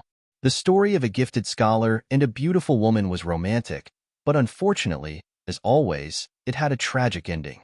Hearing Suwon's words, Fanku also nodded slightly. He also learned about Su Ziming and Xia Yushan from Yang Yi. At this time, her words were basically the same as what Yang Yi told him. Fanku also didn't expect that the dignified eldest young master of Baichuan was actually a literary and artistic young man. Miss Xia, has Su Ziming ever told you about his emotional experience? For example, his relationship with Lin Lulu and the others, or when you were with him, was there anyone who often looked for him and harassed him? No. Suwon slowly shook her head. I'm very busy this year. The time I spend with him is very short, and Ziming doesn't want others to know about us. Oh? Hearing Suwon's words, Fanku habitually raised his hand and touched his chin. Since he had decided to spend a lifetime with his lover, why would he still be afraid of others knowing about them? Who was the person he was afraid of and avoiding? Su Ziming, what secret is he hiding? Chapter 236. When Fanku and Luyu left, they also left their contact information for Suwon as usual. At this time, Suwon looked at the phone numbers of the two police officers Fan in her mobile phone and she couldn't help narrowing her eyes. Fanku, who the hell are you? Achoo. At this time, just opposite Suwon's apartment, a man who had been holding a high-powered telescope suddenly sneezed. Who is missing me again? The man rubbed his nose. At this time, the phone he placed on the coffee table suddenly rang. The man looked at the caller ID and hesitated to press the answer button. As soon as the phone was connected, an exasperated voice came from inside. Xiao Jin, you used my name to go out and show off again. Do you believe that I will arrest you for impersonating a police officer? Ouch. Xiao Jin sat on the sofa and lazily turned on the hands-free on the phone. Fanku, don't be so angry. I just saw you with a black face. Is your nightlife uncoordinated these days? Do you have an endocrine disorder? You wait. What did you just say? Did you see me? Where are you? Opposite Xia Yushan's house? Xiao Jin, are you crazy? You are not a police officer now. Don't mess around. Fanku's tone on the phone was particularly anxious. Xiao Jin leaned back on the sofa. Fanku, you don't have to worry about my affairs. I won't interfere in your investigation. You should be able to understand, a little fan, the kind of feelings that want to protect his goddess. Feelings my ass. Fanku on the other end of the phone involuntarily cursed. Even the old ant sweeping the street can sing a few lines of that song, Summer in a Dream. If you have the ability, sing another song of Xia Yushan, just one will do. Xiao Jin, the so-called brother who is willing to sacrifice himself is referring to you, huh? Ouch, my stomach hurts. I'm going to shit. I'm hanging up. Hello. Without giving Fanku any other chance, Xiao Jin directly hung up the phone. Standing up from the sofa, Xiao Jin glanced at his other phone that had been turned off. His expression was a little complicated and expectant. Bending down to pick up the black mobile phone, Xiao Jin turned it on while walking to the window. From the telescope, he could clearly see the living room of Xia Yushan's house. Sigh, what a pity. Why can't I see the bedroom? Xiao Jin held his breath and watched Xia Yushan sitting on the sofa in a daze. She was holding the mobile phone in her hand, and her eyes were empty. What was she thinking? Su Ziming? After being in a daze for a while, Xia Yushan stood up and turned on the home theater at home. It could be seen from the screen that she was listening to her album. Well, it turned out that song queens were also very narcissistic. Xiao Jin's cold face couldn't help but reveal a smile. Actually, I am really a fan of Xia Yushan. Why doesn't Fanku believe it? The night sky of the city was beautiful and dangerous. Suwon stayed at home for a day. When she opened the fridge at night, she discovered a very serious problem. There was no rations at home. It seems that Xia Yushan rarely cooks at home. There are not many things in the refrigerator, most of which are milk and drinks. Pitiful Suwon had been thinking about things at noon and only ate some fruits. Now, her internal organs were in revolution. Call Sister Zhang? This won't do. What if Sister Zhang became suspicious? But if she went out by herself, What if something happened? Suwon struggled for a long time. Finally, she found a lady's electric baton and pepper spray in Xia Yushan's bedroom. Then she put on a hoodie and a mask and hurried downstairs. The streetlights in the community were very bright. At this time, there were still some owners who had just returned, driving past Suwon. The security guards of the community were also patrolling dutifully. Seeing that there were cameras at every corner, Suwon finally breathed a sigh of relief. Well, don't blame her for being timid. She really cherished her life too much. Opposite the community was a shopping mall. At this time, the mall was still open. Suwon went directly to the fast food restaurant on the first floor of the mall to eat something, and then went down to the underground supermarket to buy a month's rations. That's right, Suwon was so ruthless. Because it was already past 8 o'clock, there were not many people in the supermarket. Suwon picked some instant noodles and frozen dumplings and wontons. Finally, she went to the beef and mutton counter to pick for a long time and picked out a few good steaks. When Suwon finished picking the steaks and turned around, something strange happened. Your mother. Who touched this old lady's instant noodles? All the instant noodles in the shopping cart had disappeared without a trace. Who? Suwon vigilantly looked around. Unfortunately, she couldn't see any suspicious people, but she knew that person was nearby. Suwon put the steaks away and bought some snacks and women's supplies. This time, she deliberately walked a bit further and then quietly went around to another row of shelves, quietly watching her shopping cart. Unfortunately, she looked for a long time and no one approached there. Instead, the security guards in the supermarket saw Suwon's mysterious and sneaky appearance and couldn't help but look at her a few more times. Suwon. Coming out of the supermarket, Suwon's mood was very heavy. The feeling of being watched by people all the time was not very good. She carried big bags of things and absent-mindedly crossed the road. At this time, a gray sports car suddenly rushed over. Be careful. A deep male voice suddenly rang in Suwon's ears. When she came back to her senses, she had already been dragged back to the roadside. The things in the shopping bag were scattered all over the ground. Suwon turned her head to see who saved her. As a result, the moment she turned her head, she saw a familiar figure flash past the corner of the street. That was Suwon's heartbeat suddenly accelerated. She subconsciously wanted to chase after that person, but the person next to her pulled her arm. Xia Yushan, what are you doing? And Suwon came back to her senses and looked at the person in front of her. It was Fanku. Fanku? No, you are not Fanku. Who the hell are you? And why are you pretending to be a police officer to approach me? Looking at the man close at hand, Suwon vigilantly took 2 steps back. Don't be nervous. I'm not a bad person. The man showed a smile that he thought was very charming. My name is Xiao Jin. I used to be a police officer. Now, I am a private detective. Detective Xiao Jin. Detective was really a good profession, and once the so-called detective appeared in a difficult case, then the police officers would generally be reduced to supporting roles. Suwon observed Xiao Jin calmly. Yes, this man had a certain characteristic, and if this characteristic had to be summed up in one word, it would be protagonist, light, ring. Xiao Jin, the male protagonist of this world. Suwon felt that she was slowly approaching the core of the plot of this world. Detective? She looked at Xiao Jin suspiciously. You have been following me? Are you the one who took my instant noodles? Xiao Jin. That I hate instant noodles the most. No. I'm not monitoring you. I'm just protecting you. Also, I don't eat instant noodles, and I advise you to eat less. Xiao Jin replied in a serious manner. You're protecting me? But I don't know you. Suwon questioned, and then hurriedly squatted down and began to pick up the things scattered on the ground. I said, we've met before. Xiao Jin's eyes suddenly stared at Suwon's eyes. Half a year ago, at Su Ziming's funeral. Half a year ago, funeral. Suwon's movements stiffened, and her face was a little ugly. I'm sorry, I didn't mean to mention your sadness. Xiao Jin also squatted down to help Suwon pick up. It was Mr. Su who hired me.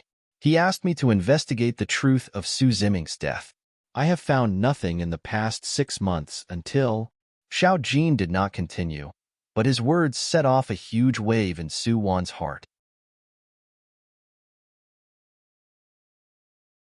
Chapter 237. I'm just a detective. At present, I haven't found any evidence to prove that Su Ziming was murdered.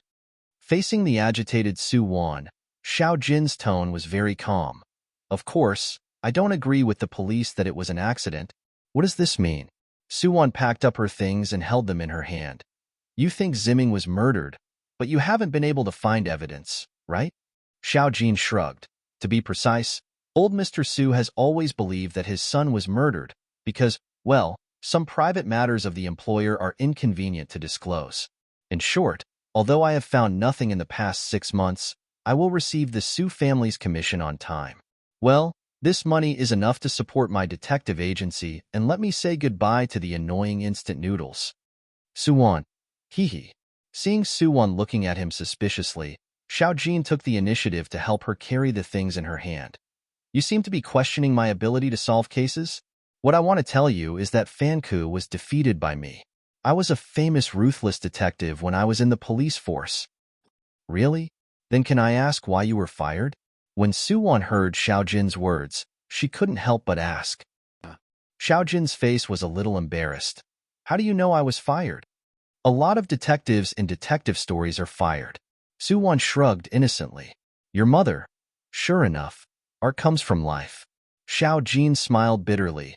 Actually, it's nothing. I just illegally detained the suspect, and trespassed into a private house and incidentally. Okay, stop. Suwon looked at Xiao Jin with a face of distrust. So you were the one who monitored me at the entrance of the hospital that day? You also destroyed the circuit of the hospital? For a detective with no bottom line, these are definitely appetizers, aren't they? No, how could it be? I didn't do it. Xiao Jin looked at Su Wan with a serious face. That resolute and calm face looked particularly reliable. Unfortunately, Su Wan, who had already seen through the actual characteristics of a certain detective, would never believe his nonsense. Forget it, it doesn't matter if it was you or not. I'm home. You don't have to send me off. Walking downstairs of the apartment, Su Wan snatched her shopping bag from Xiao Jin's hand. Aren't you going to invite me upstairs? Xiao Jin looked at Su Wan with a smile. I refuse. Leaving these 3 words, Su Wan turned around and left without hesitation. Sigh. On an autumn night, the cool breeze was blowing. Xiao Jin watched Su Wan's figure disappear and then looked up at the light in her window. He smiled and shook his head. When he turned to leave, he first used his black mobile phone to send a message to Su Wan, then took out his work mobile phone and dialed Fan Ku's number directly. I'm very busy right now. If you have something to say, say it. Fan Ku's voice was particularly impatient. Help me check this car. Xiao Jin told Fan Ku the license plate number and finally added slowly, just now. Xia Yushan almost had a car accident again? What? What was going on? Where is it? Beep. Beep. Without waiting for Fan Ku to finish asking, Xiao Jin hung up the phone with a bad heart. Your mother, who told you not to talk to me properly. I can't cure you, criminal police unit office. Fuck. Xiao Jin, you have guts. Fan Ku smashed his mobile phone fiercely and then stood up in a hurry. Little Zhang, come here. Contact the traffic team immediately and help me get the information of this car. I want all the information about the owner. Hurry up. Yes. Little Zhang on the side took the number from Fan Ku's hand and immediately began to contact the traffic team. Fan Jingtian City, apartment on the 12th floor. Suwon returned home and cleaned up the refrigerator. When she returned to the living room, she subconsciously stood in front of the glass window in the living room and looked at it, and then closed the curtains without hesitation. Who told you to peep? Who told you to peep? That damn peeping maniac Xiao Jin. Isn't it a professional requirement? After closing the curtains and feeling that she would no longer be monitored, Suwon breathed a sigh of relief. She immediately turned back to the bedroom and took out the photo album she had seen during the day. She quickly flipped through the photo album until she flipped to a certain photo. Suwon's movements finally stopped. She subconsciously took out her mobile phone and placed it next to the photo. This was a selfie taken at the beach. Xia Yushan was smiling brilliantly at the camera, while Su Ziming's back was facing her, staring at the sea in front of him. Back view? This was Su Ziming's back view, and it was the only photo of his back view in the entire photo album. Suwon looked at the photo for a long time, and then her eyes fell on her mobile phone again. The screensaver of the mobile phone was also a man's back view, but not Su Ziming. That back view. Suwon closed her eyes and thought of the flash of figure she had just seen on the street. That back view slowly overlapped with the back view on her mobile phone screen, and finally matched perfectly. If the person who monitored her in the hospital that day was Xiao Jin, then who was the person who took away her instant noodles in the supermarket today? What was the relationship between him and Xia Yushan? Was he involved in Su Ziming's death? Suwon stared fixedly at the mobile phone. At this time, the phone number's call rang for the second time. Is it him? Suwon immediately answered the phone quickly. Like last time, there was only the sound of heavy breathing on the phone, breathing in and out, rapid and nervous. Is it you? Suwon made her voice sound particularly heavy. The breathing on the other end of the phone stopped. Do. The phone was ruthlessly hung up again. It's him. This time, Suwon was very sure that the man on the other end of the phone should be the owner of the back view she caught a glimpse of tonight. That is, the man on Xia Yushan's mobile phone screensaver. This world is really getting more and more interesting. Suwon's hand gently stroked Xia Yushan's face in the photo. It turns out that you are also a person with a secret. In this world, everyone has an unbearable past, and everyone has secrets that they don't want others to know. On the third night of coming to this world, Suwon surprisingly slept peacefully. When Suwon woke up at dawn, she felt very comfortable all over. She raised her hand in a daze to get her mobile phone, but ended up touching a glass of water. Suwon's sleepiness disappeared in an instant. She got up abruptly and stared fixedly at the glass of water placed at the head of the bed. The glass was filled with boiled water. Last night, she clearly put her mobile phone here before going to bed. How could? Suwon retracted her hand and didn't dare to touch the glass again. Where's the mobile phone? She searched in her bedroom. Her cell phone was missing. How did it go missing? Could it have grown legs and run away? Suwon ran to the living room in her pajamas, pulled open the thick curtains, and then she stood in front of the window and waved desperately. Not long after, there was finally a knock on the door. Xia Yushan, open the door, I'm Xiao Jin. Thank God. The male lead always came faster than the police. He really deserved 32 likes for this. Suwon ran barefoot to the door and opened it anxiously. Xiao Jin, hurry, go to my bedroom. That glass of water. Xiao Jin saw that Suwon was already out of her wits. He patted her on the shoulder comfortingly and then walked quickly into Suwon's bedroom. Seeing the glass of boiled water on the bedside table, Xiao Jin immediately took out a pair of white gloves from his pocket. After putting on the gloves, he slowly walked to the bed, picked up the glass, and sniffed it under his nose. There was no special smell. Chapter 238. The cup of water at Suwon's bedside was finally taken by Xiao Jin to be tested. It was confirmed that there was poison inside. It was thallium. Thallium poison was colorless, odorless, and easily dissolved in water. Thallium ions could invade the human nervous system and transmit the only feeling to the human body, which was pain. Extreme pain. Pain that the human body simply could not bear. The poison might not necessarily kill you, but it would definitely make you wish you were dead. When your nerves, your brain was completely destroyed, even if you fell into an endless coma, you would still be able to feel it. That kind of pain was bone deep. Just how much hatred did he have for him to be so vicious? Xiao Jin had also encountered similar poisoning cases. To be honest, such cases were mostly related to emotional disputes. Jealousy is one of the original sins of mankind. Who else has a key to your apartment? Sitting on the sofa and looking at Suwon, whose lips were pale, Xiao Jin's tone was exceptionally low. At this moment, he was more like an experienced criminal policeman. Sister Zhang. Suwon trembled and spat out a name. But Sister Zhang won't harm me, I'm sure. Heh. Xiao Jin just smiled. Even if she won't hurt you, she can't stop others from hurting you, can she? Your key and her key are not safe. Your room is not safe either. Then what should I do? Moving? Suwon shouted at Xiao Jin with a hoarse voice. He can find me. He can find me wherever I go. Xiao Jin, I have nowhere to run. Am I going to die like Lin Lulu and the others? Am I right? How did they die? Did he die a particularly miserable death? No, I don't want to die. I don't want to die. As a mortal, how could she maintain her composure in the face of death? She couldn't calm down. Seeing that Su Wan's mental state was on the verge of collapse, Xiao Jin immediately stood up, strode to Su Wan, and hugged her tightly with open arms. Xia Yushan, calm down. I'm here. You will be fine. I will protect you. Xiao Jin's tone was particularly solemn. I'm here. These three simple words seemed to contain boundless power, making people feel incomparably safe. Xiao Jin, save me, save me. Su Wan's hands tightly grabbed Xiao Jin's sleeves. Today you stay and accompany me? You accompany me? Yes, I'll stay. I'll stay with you. I'll watch over you. You're safe. Xiao Jin pacified Su Wan's emotions, a pair of big hands gently caressing her long hair. But that pair of eagle-like eyes, at this moment, flashed with a strange and complicated expression.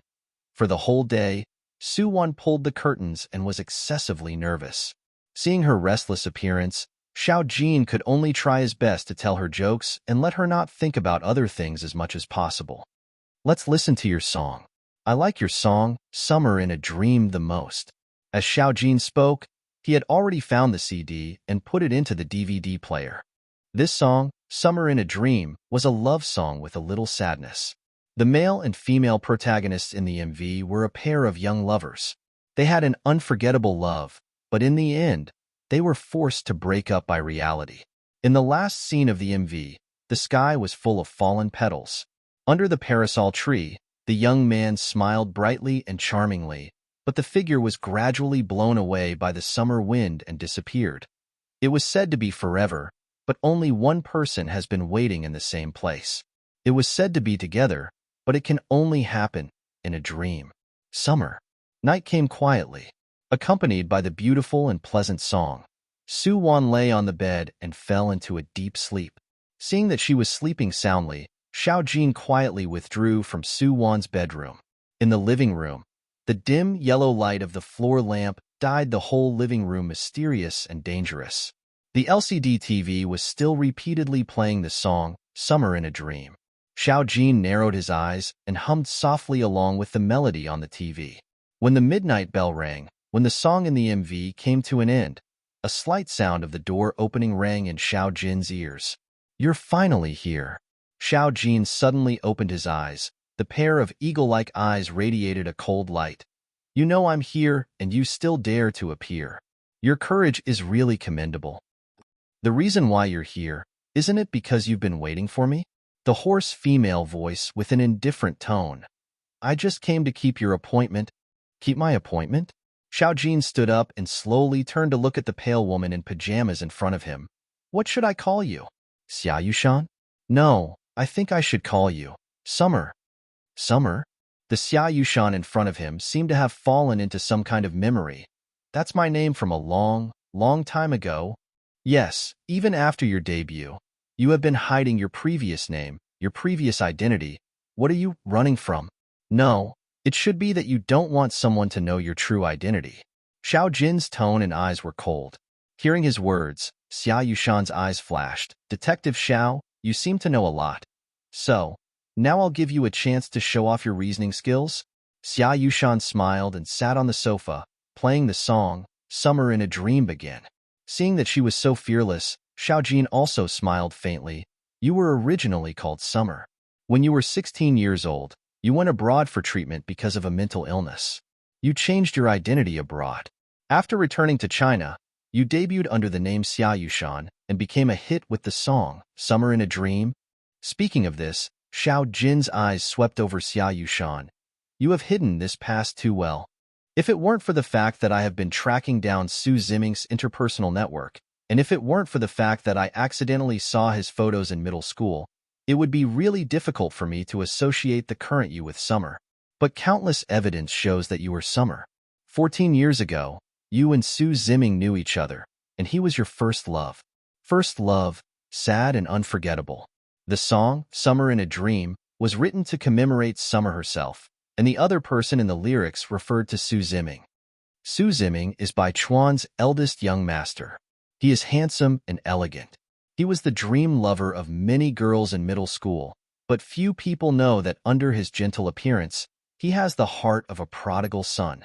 He hides himself so well that countless people are deceived by his appearance. In fact, in addition to being a playboy, Su Ziming has another unknown quirk. He is a voice fetish. Su Ziming has never had the slightest resistance to a sweet and ethereal voice. Back then, you were just a very ordinary girl, but Su Ziming pursued you relentlessly. That was because he was obsessed with your voice. Xiao Jin sighed at this point. He also found out about this after investigating Su Ziming's love history, even including Lin Lulu and Tong Xinyao. They were not very beautiful actresses and their acting skills were average, but the two were born with a good voice and their voices were particularly pleasant to listen to.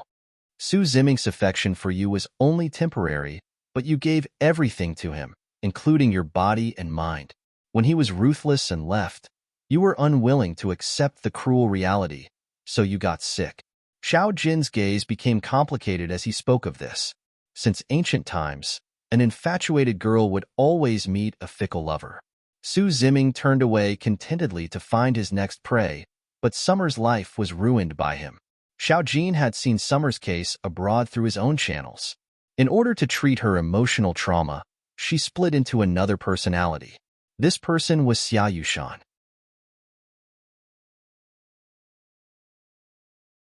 Chapter 239. Fate was hard to explain.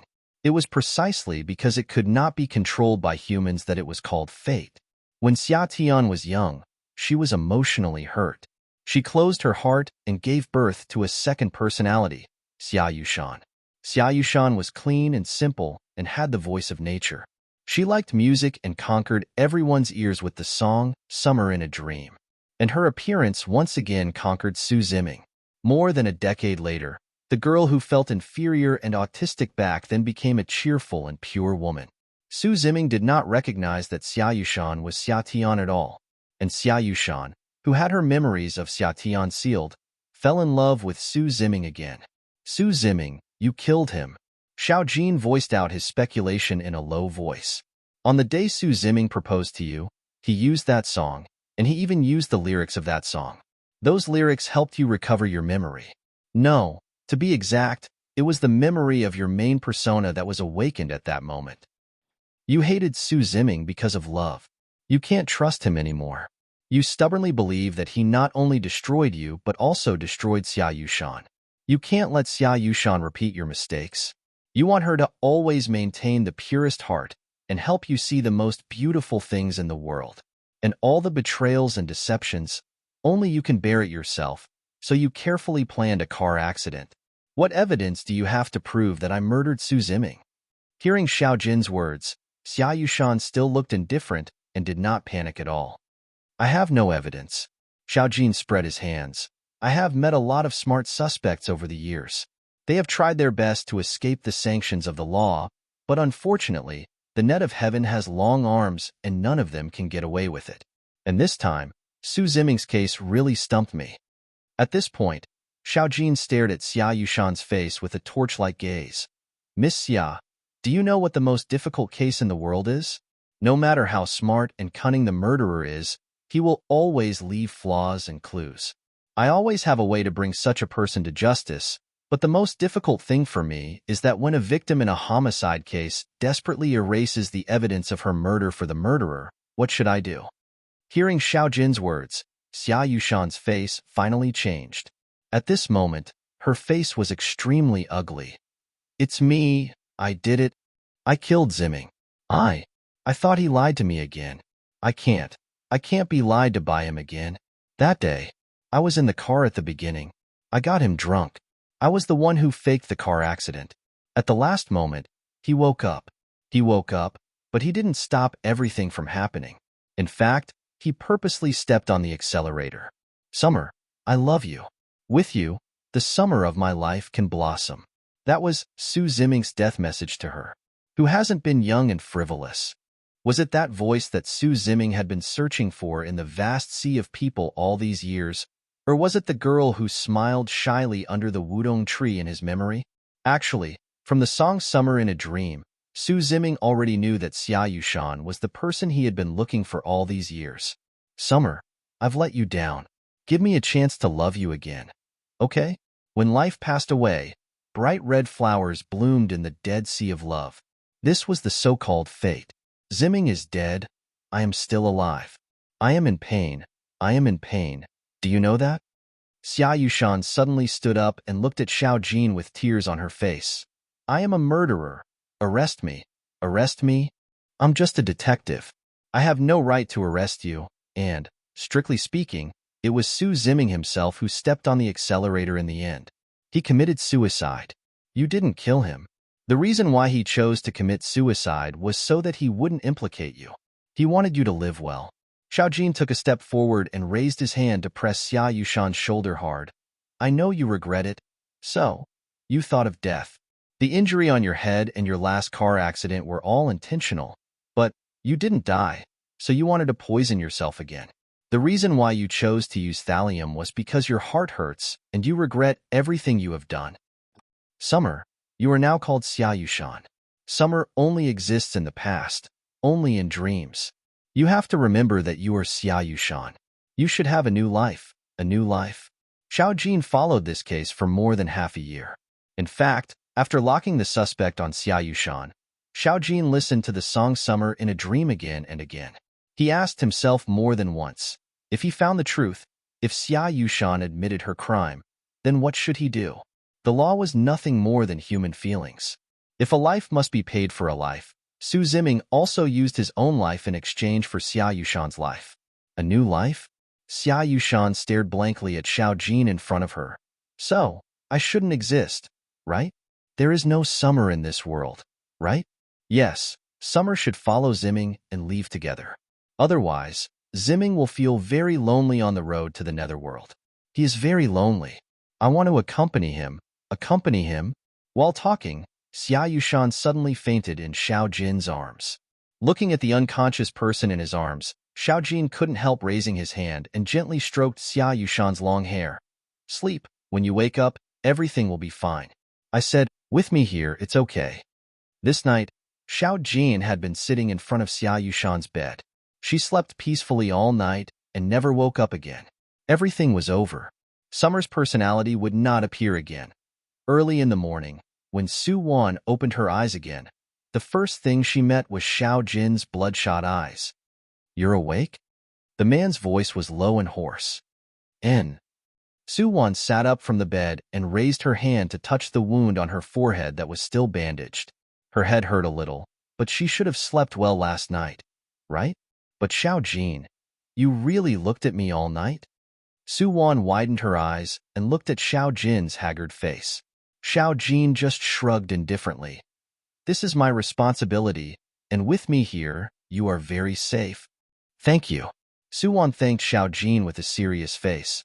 Why don't you go to sleep again? I'll go to the kitchen to make something to eat. Su Wan stood up as she spoke. Looking at her departing back, Xiao Jin couldn't help but reveal a smile. With Xiao Jin's company, Su Wan had been resting very well these days. There were no more strange things happening at home, and after she changed to a new mobile phone, the strange phone call did not come again. During the few days when Su Wan was resting and recuperating at home, Fan Ku brought Lu Yu to look for Su Wan once. At that time, Fan Ku was holding a photo in his hand. The photo was of a gloomy man. It was said that this man was the suspect in the murder of Lin Lulu and Tong Xinyao. I've seen him. At first glance at the man's photo, Su Wan's eyes widened sharply. I saw his back on the street that day. I have a picture of him in my mobile phone, but it's just a back view. However, I lost my mobile phone and I actually don't remember knowing such a person. Hearing Su Wan's words, Fan Ku looked puzzled, and Xiao Jin leaned against Fan Ku's ear and whispered a few words, and Fan Ku nodded hesitantly. When Fan Ku left with his people, Su Wan still looked gloomy. Xiao Jin, who do you think that person is? Why does my mobile phone have a photo of his back, but I don't know him? Xia Yushan had never seen him before. Maybe it was the person Xia Tian had seen? Moreover, if it was just a back view, could it have been taken in a hurry by Xia Tian? Maybe the murderer had appeared by her side before, and Xia Tian, who felt the danger, instinctively took a picture of the murderer's back and saved it. and Xia Yushan's personality may not know anything about this matter. After confirming that Xia Tian had fallen asleep, Xiao Jin felt that there was no need to let Xia Yushan stay in the past grudges. Don't think about it. I will continue to protect you during this period until the murderer is arrested and brought to justice. Xiao Jin looked at Su Wan with a righteous expression. Hearing his words, Su Wan also smiled with peace of mind. The mission time limit of 30 days has now passed.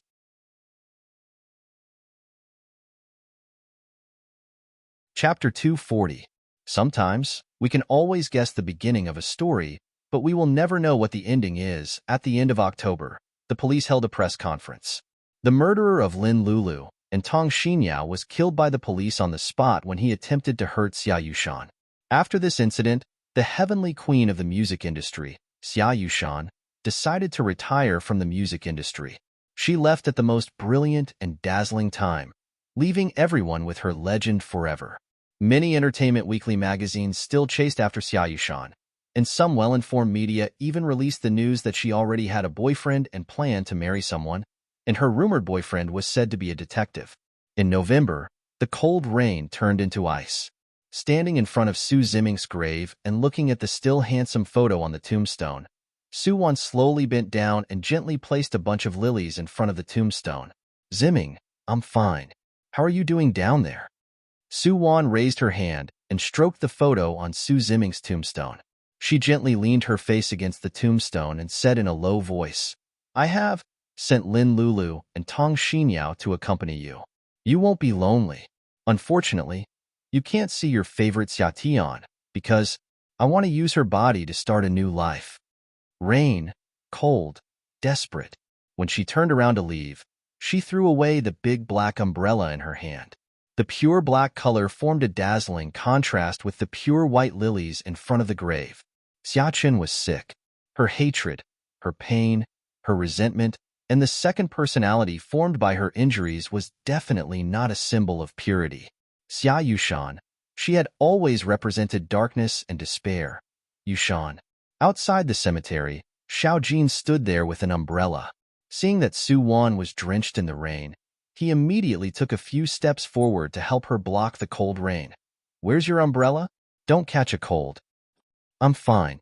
I left the umbrella with Ziming. I'm afraid he'll be cold in such a heavy rain." Su Wan's face was pale as she weakly smiled at Xiao Jin. "Silly girl." Xiao Jin raised his hand and rubbed her long wet hair. "Let's go home." Yes. Su Wan nodded and let Xiao Jin hug her into his red Land Rover. In fact, Xiao Jin was also a person with some assets. Being a police officer and detective were both his hobbies. Sister Zhang has already helped me transfer the ownership of the apartment. Tonight is my last night there. Leaning on the front passenger seat of the car, Su Wan whispered softly, "What are your plans for the future?" Xiao Jin couldn't help asking her. "I don't know."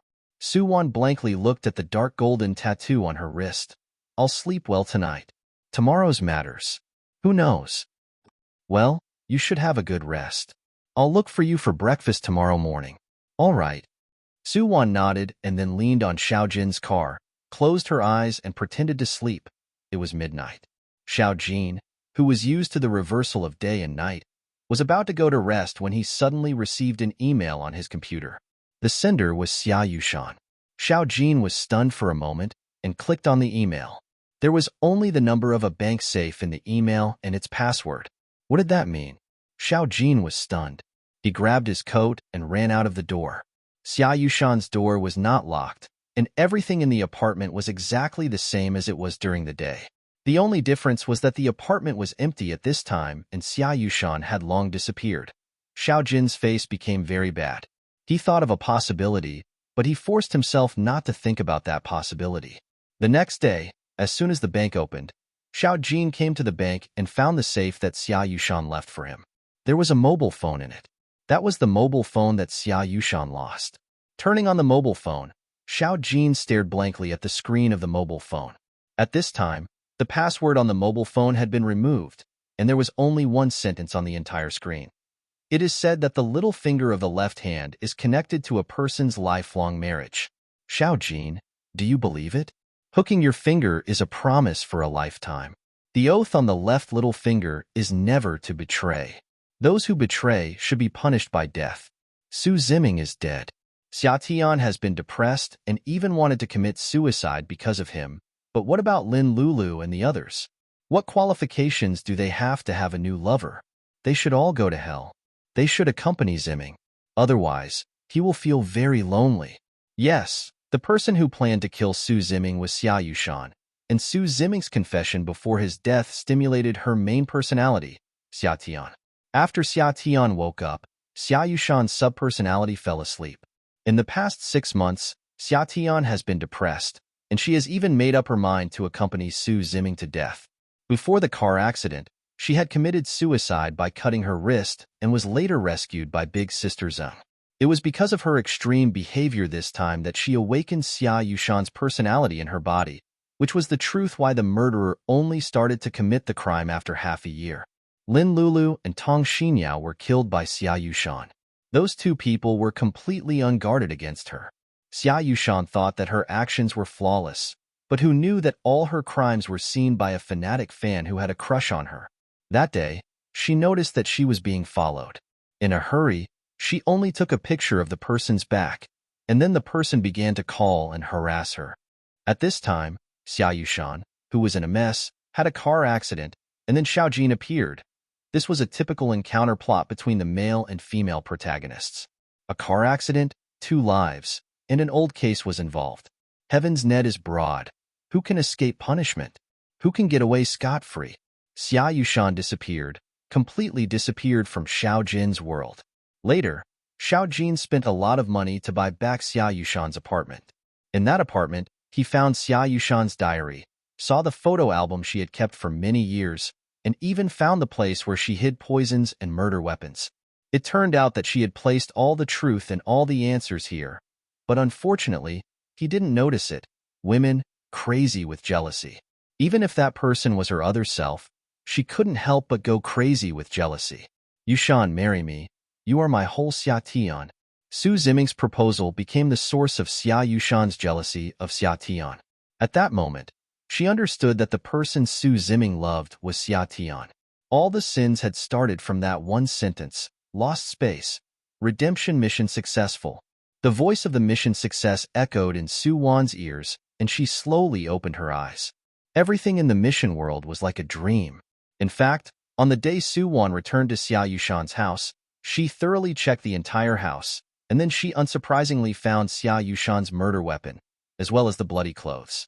At that moment, Su Wan actually understood that Xia Yushan was the heroine of this mission world, and her mission was not to escape the murderer's pursuit, but to get away with it in front of the police and the male protagonist. Getting away with it, this was Xia Yushan's ultimate goal. This was the meaning of staying alive. Coming out of the mission cabin, Su Wan subconsciously glanced at the dark golden tattoo on her wrist. When she was taking a bath at Xia Yushan's house that day, Su Wan noticed that there was a shallow scar hidden under the dark golden tattoo, which should have been left by cutting her wrist to commit suicide. Later, Su Wan contacted Big Sister Zheng at night and learned a lot of things from Big Sister Zheng. At that time, she guessed that Xia Yushan should have a dual personality. Without any script, Su Wan decided to take a risk and staged a good show of wanting to kill herself in front of the male protagonist, Xiaojin. According to Su Wan's experience in doing missions, since Xiaojin, the male protagonist, appeared around Xia Yushan, then he must have some evidence in his hands, or he had long suspected Xia Yushan. And through this show, Su Wan really learned the truth from Xiaojin's mouth half a year ago. As the protagonist of a world, being smart was not a bad thing, but Xiaojin was too smart. The so-called cleverness can be mistaken by one's own cleverness. He saw Xia Yushan seeking death again and again with his own eyes, which made him subconsciously believe that Xia Yushan would not be a murderer. Everything is over, Su Wan said to herself in her heart. She was not constantly thinking about that mission. She was just thinking about the suffering Su Rue suffered. Everything is over, dear. Lost space, prison domain. In the desolate and chaotic prison domain, there were the sounds of souls wailing everywhere. Su Rue, released. A mechanical voice suddenly sounded. Opening his eyes from the chaotic darkness, The pain of being constantly squeezed and whipped still seemed to remain in his soul. Surue, welcome back. Susu's voice was still as indifferent as water. You should say, welcome back to the human world. A red light flashed in Surue's eyes and he stood up, his body still shaking uncontrollably. Catching a glimpse of Surue's eyes, Susu's eyes flashed. You are really amazing. No one has ever been as spirited as you after coming out of the prison domain. Really? Surue raised his eyebrows indifferently. That's because I have a capable wife, you know? And Susu nodded. I have read the script for her redemption mission. She completed it very well. It was a daunting experience without mishap. Her luck was pretty good. I didn't expect you to care about her. Surue took a few steps forward and looked at Susu in front of him. I don't care what happened between you and her. Now she is my woman, and never needs other men's care. Oh? Susu was interested. He looked at Surue with a smile on his face. Surue, do you know? Your ranking has fallen again recently. So what? I'm happy. General Su expressed that he was just that willful. Following his wife, he was happy to deduct points. Actually, I just wanted to tell you. Susu paused and looked at Surue sharply. The reason why I became this department's #1 is because there is no mission target in this world that I can't conquer. So, Minister, are you declaring war on me? Surue had no choice but to put on a serious expression and looked coldly at Susu. No, not declaring war. I just want to know, what is love? Susu didn't say the last few words because Surue's communicator rang at this time. To be precise, his locator rang. Surue couldn't wait to enter the mission. I'm going to do the mission. Surue waved his hand and walked past Susu. The moment he brushed shoulders, his gaze darkened and he whispered in a low voice.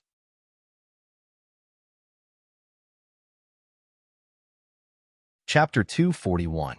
Dongchuan, Mainland. This was the world of summoners. On this mainland, summoners had an extraordinary status. They could summon divine weapons and divine beasts to fight against the magical beasts on the mainland and save the world. The entire Dongchuan mainland was split into two by the Sunset Mountains. The east side of the Sunset Mountains was where humans lived. There were countless countries, while the west side of the Sunset Mountains was where dwarves, elves, and beastmen and druids gathered. In the Sunset Mountains, a large group of magical beasts gathered. Because magical beasts reproduced quickly, they needed to eliminate warriors who weren't strong enough.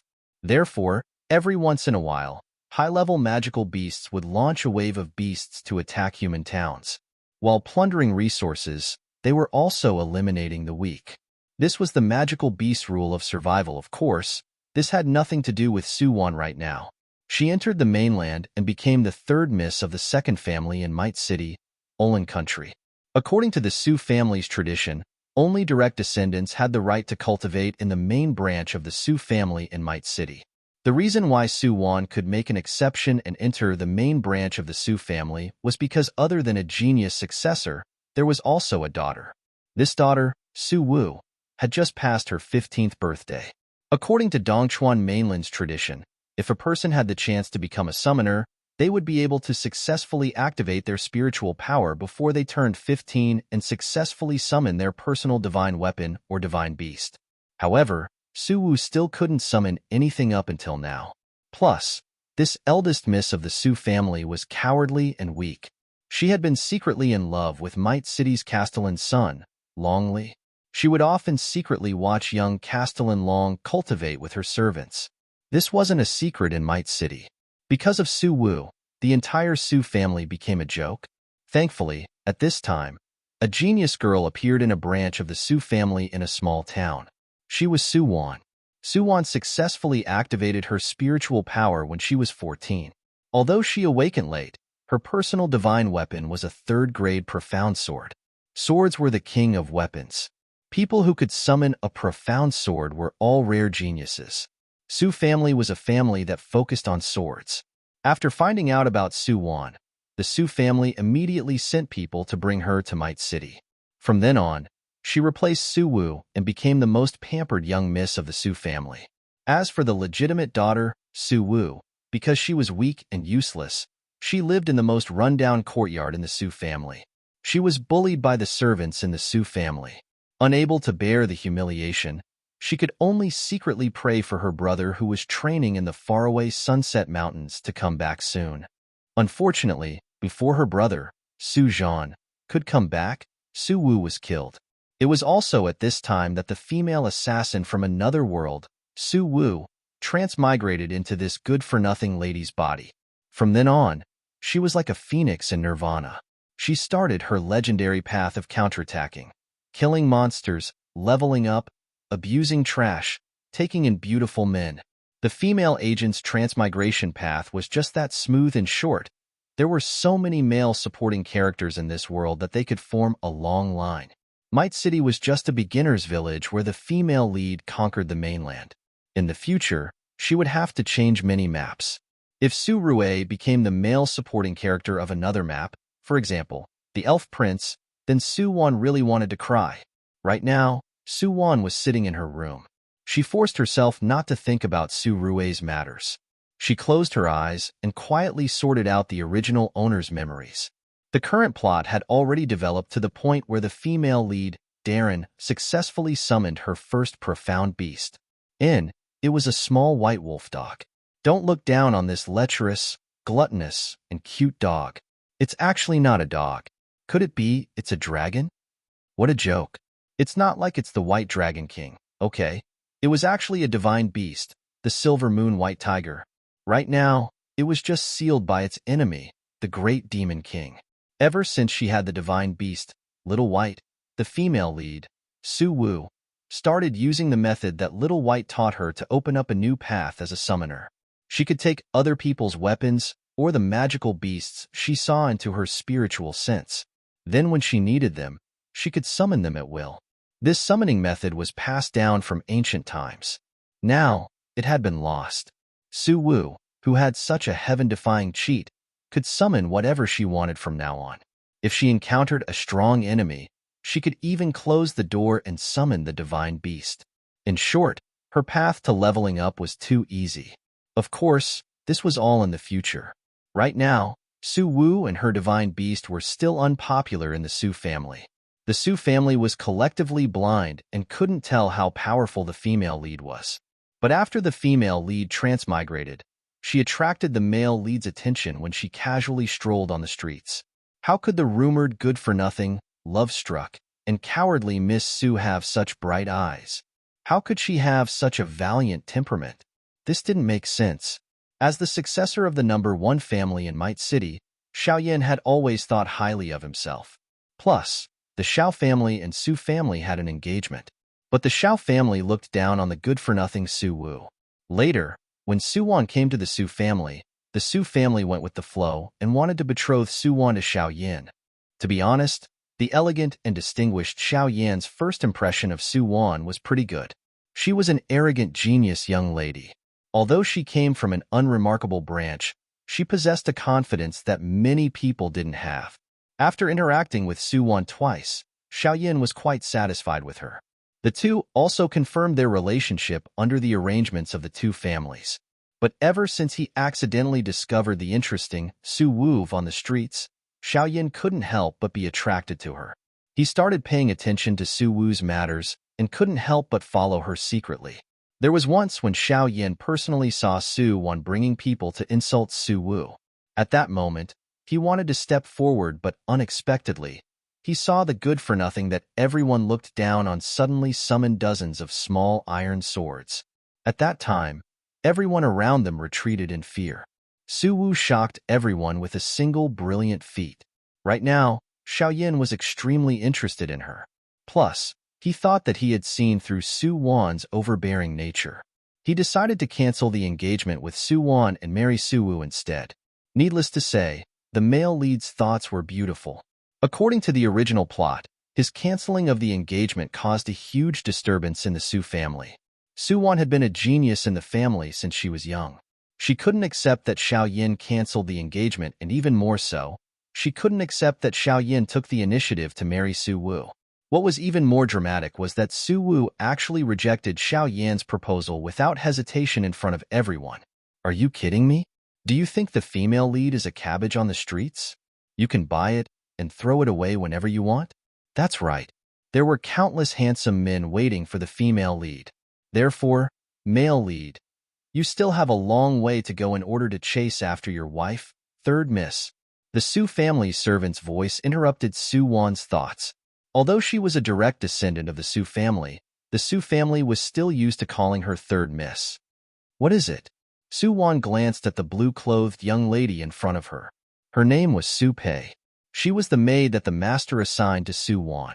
Su Pei was originally from another branch of the Su family, but she didn't have much talent, so she was chosen to be the lowest-ranked servant in the main family. Third miss, Master Xiao is here. He's in the guest room. The master ordered me to bring you over. Oh? Hearing Su Pei's words, Su Wan slowly stood up. If she guessed correctly, the male lead was here to break off the engagement, right?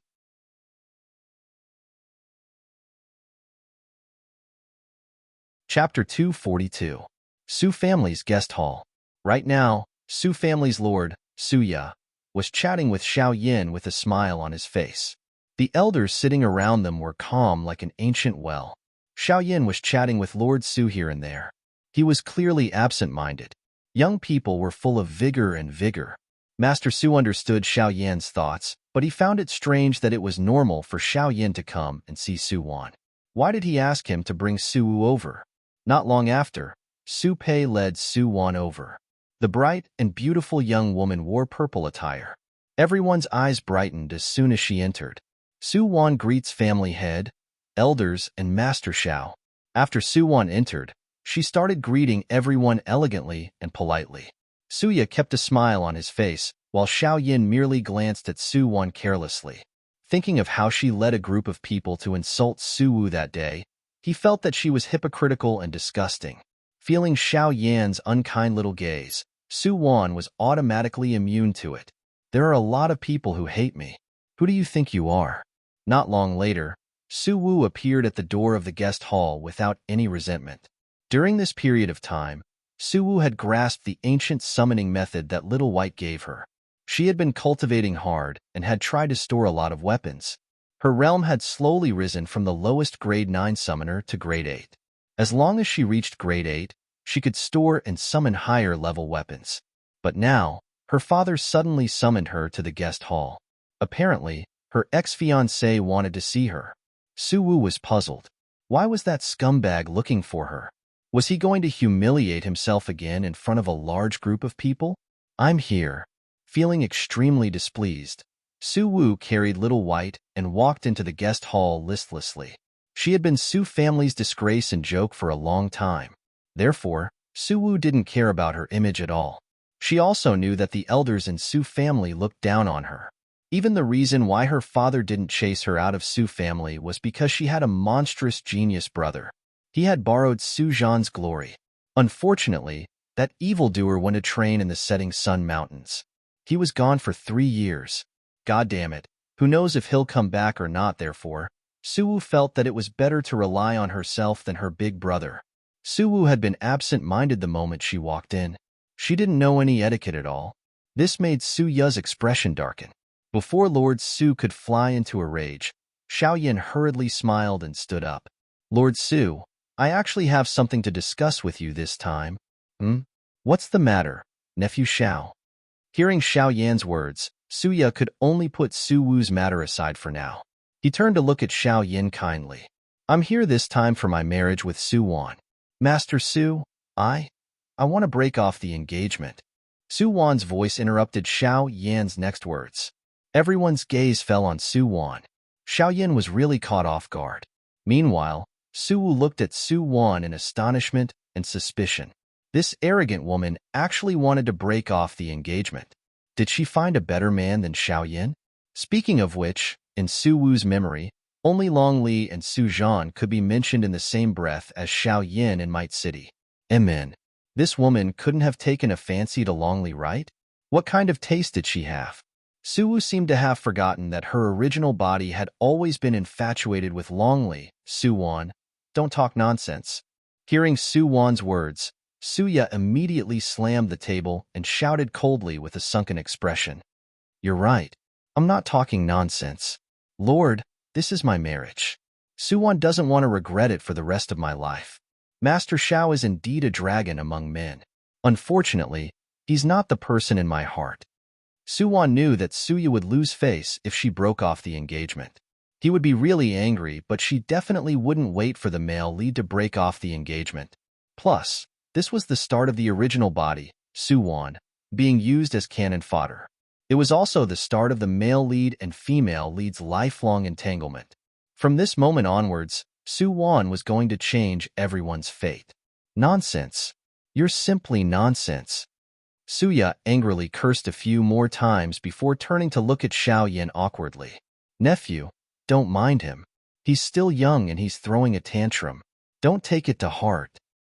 Lord Su, I'm here to break off the engagement. After some hesitation, Xiaoyan still said what was on his mind. Everyone in the hall froze hearing Xiaoyan's words. What's going on now? Did you two plan to play with us? So Master Xiao also found out that we're not suitable? Hearing Xiaoyan's words, Suwon smiled and said in a low voice, people with different beliefs can't make plans together. Xiaoyan glanced coldly at Suwon. He didn't know why Suwon wanted to break off the engagement too. Could it be that she saw through his thoughts, so she made the first move? Feeling the strange atmosphere between Suwon and Xiaoyan, Suya also smelled something different. Cough. Nephew Xiao, you can't be impulsive about marriage. I think we should take our time to think about this. You see, I still have a very important matter to attend to. Let's stop here today, shall we? Suwon, come with me. Saying this, Suya turned around and left through the side door with Suwon. Xiaoyan was speechless. Lord Su, you're just blatantly playing with us, right? Seeing that the Lord had left, the elders all got up to bid farewell to Xiaoyan. Suwu even took this chance to slip away. Soon, Xiaoyan was the only one left in the hall. What's going on? Master Xiao was really depressed. Unfortunately, this was the Su family. No matter how depressed he was, he had nowhere to vent it. Su family, Lord's study. Tell me, what's going on? Suya sat in front of his desk and stared at Suwon with a burning gaze. Master Xiao wants to break off the engagement. I had no choice but to ask in advance. Suwon met Suya's gaze and answered in a neither servile nor overbearing manner. How did you know that Xiaoyan wants to break off the engagement? Could it be that the Xiao family is planning on forming a marriage alliance with the Zhao family to weaken our Xiao family? Zhao family was the third largest family in Might City. They had been eyeing the Su family's position. To weaken the Su family, they don't necessarily have to form a marriage alliance with the Zhao family. It's the same with the Su family. Of course, they won't choose me. Saying this, Suwon lifted her head and looked at Suya. Lord, you're wise and mighty. Xiao family's scheme isn't worth mentioning in your eyes. Just a small trick. Hearing Suwon's flattery, Suya's expression turned much better. Suwon, you can leave first. Zhan will be back in a few days. Once he returns from his training, he'll be the #1 summoner in Might City. By then, the Xiao family will have to form a marriage alliance with us. Su Zhan. Hearing Suya mention Su Zhan's name, Suwon's heart skipped a beat. In the original plot, Su Zhan was also a rare genius. He really doted on his sister. He was also a supporting male character, but he probably wasn't a passionate supporting male character, right? Why did she suddenly feel uncertain? At this moment, in the sky 1,000 miles away from Might City, a huge eagle was spreading its wings. 2 men were sitting on the eagle's back. The man in the lead had a handsome face and cold eyes. The person behind him was dressed like a manservant. At this moment, his entire face was pale as he tightly grabbed onto the corner of the man's clothes. Eldest young master, we're not in a hurry to return to the Su clan. Can you make your mystical beast fly slower? Get off if you're scared. The man's cold voice was mixed with the whistling wind.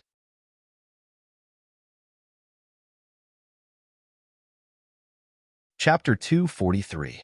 In the middle of the night, Might City, Su family. Screech. Following the sound of the wind-chasing eagle, all the summoners in Su family woke up.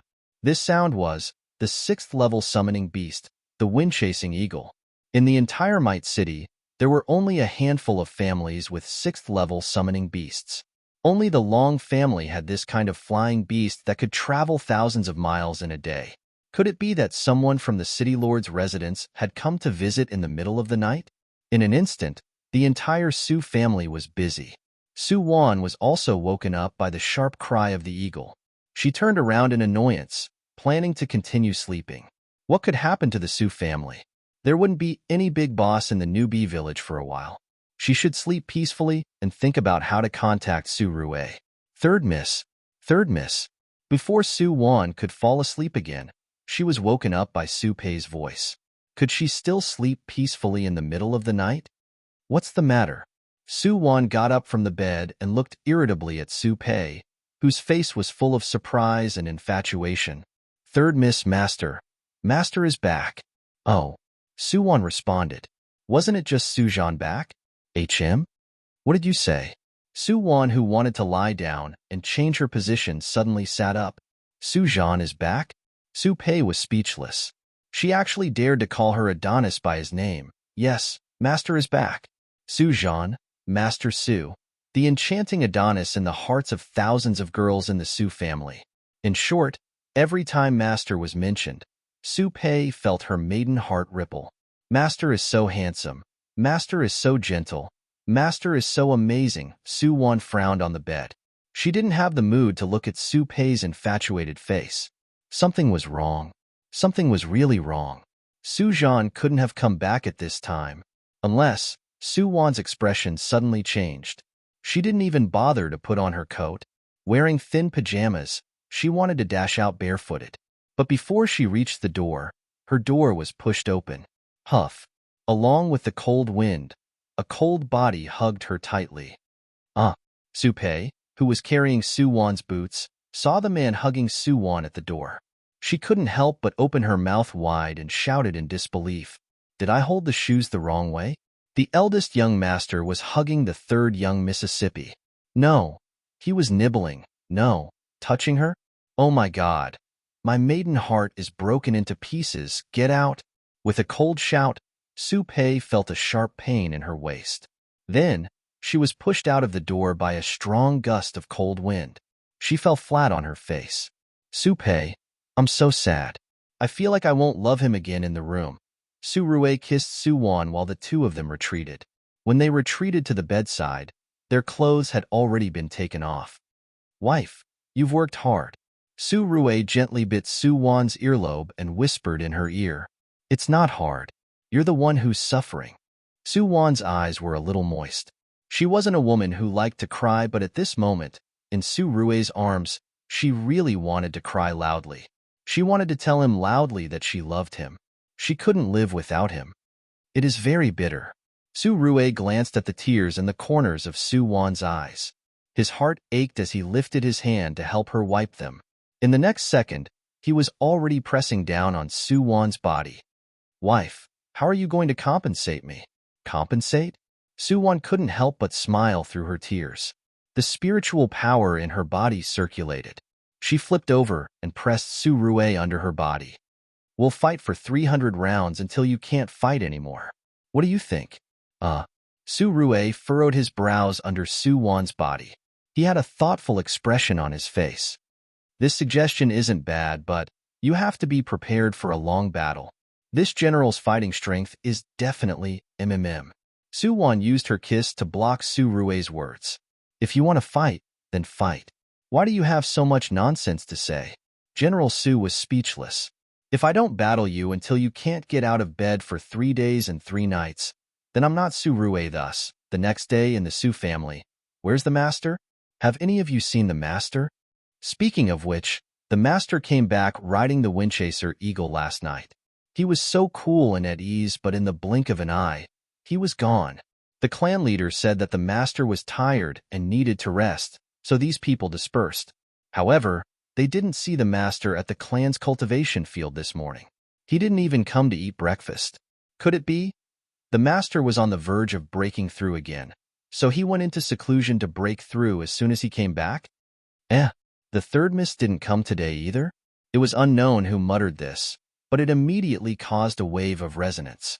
Recently, the third Miss and Master Zhao's engagement to be broken off had caused a commotion in the Su family. Although Su Wan was from a branch family, she was a summoner genius. Many disciples in the Su family had a good impression of her. Since the engagement with the Xiao family was broken off, they shouldn't let the goodies flow into the family's field. It'd be good for their own people to digest the news. Suya was speechless. Good my ass. My son has been kidnapped, damn it. I only saw my son once last night. I didn't even get to talk to him before that damned brat went straight to his woman. He still hasn't come out yet, Speaking of which, when did Su Wan and Su Zhan hook up? Pfft, what hook up? That was definitely free love. Amen. Although Su Wan was still Xiao Yan's fiancée back then, cough. Suya put away his chaotic thoughts and coughed lightly. Su Wan has been in seclusion for the past few days. Without my permission, no one is allowed to approach her courtyard. Violators will be punished according to the family rules. Hearing Su Ya's words, the disciples of the Su family immediately nodded and obeyed. The few elders who knew the truth were speechless. Patriarch, you're going all out for your son, Suya. Son, I can only help you up to this point, just like that. 3 days later. Amen. Cough. Suya stood outside Su Wan's courtyard with a serious expression. He looked at Su Pei and Su Liang who were guarding the door and asked seriously, Third Miss and Master, cough. Have they broken through yet? Su Pei was speechless. No. Su Liang shook his head. He was Su Zhan's personal attendant. That day, when they got off the wind-chasing eagle, the master disappeared in the blink of an eye. Then, he followed the master's aura all the way to the third Miss's courtyard. In the end, he waited outside the door for 3 days. In short, the battle was intense. The master's health was worrying. You haven't broken through yet? Hearing Su Liang's words, Suya widened his eyes. Damn, are you trying to force the most useless dog in the world to death? Amen. As expected of my son. He has the same demeanor as me in the past. In short, Lord, what are you thinking of? But this can't go on like this. Suya furrowed his brows again, feeling conflicted. Should he call them out gently, or should he be more violent and summon the Xian soldiers to blast them out? Just as Suya was conflicted, a surge of spiritual influence suddenly exploded in the room. This was the sign of a breakthrough. Damn! He broke through as he was doing it. Suya was speechless. As expected of my son, so, Lord, you're a narcissist, right? The spiritual influence that soared into the sky attracted everyone in the Su family. Even Su Wu, who had been immersed in cultivation in her small courtyard, couldn't help but carry Little White and be attracted by the majestic spiritual influence. Who was breaking through to cause such a huge spiritual influence? It's Su Zhan. Su Zhan broke through. Right now, the entire Might City was shaken. Those familiar with Su Zhan's aura all rushed to the Su family in shock. Right now, Su Rue, who was in the midst of spiritual influence, looked at the weak Su Wan in his arms. He couldn't help but whisper ambiguously in her ear, Wife, what if we go too far? We'll see.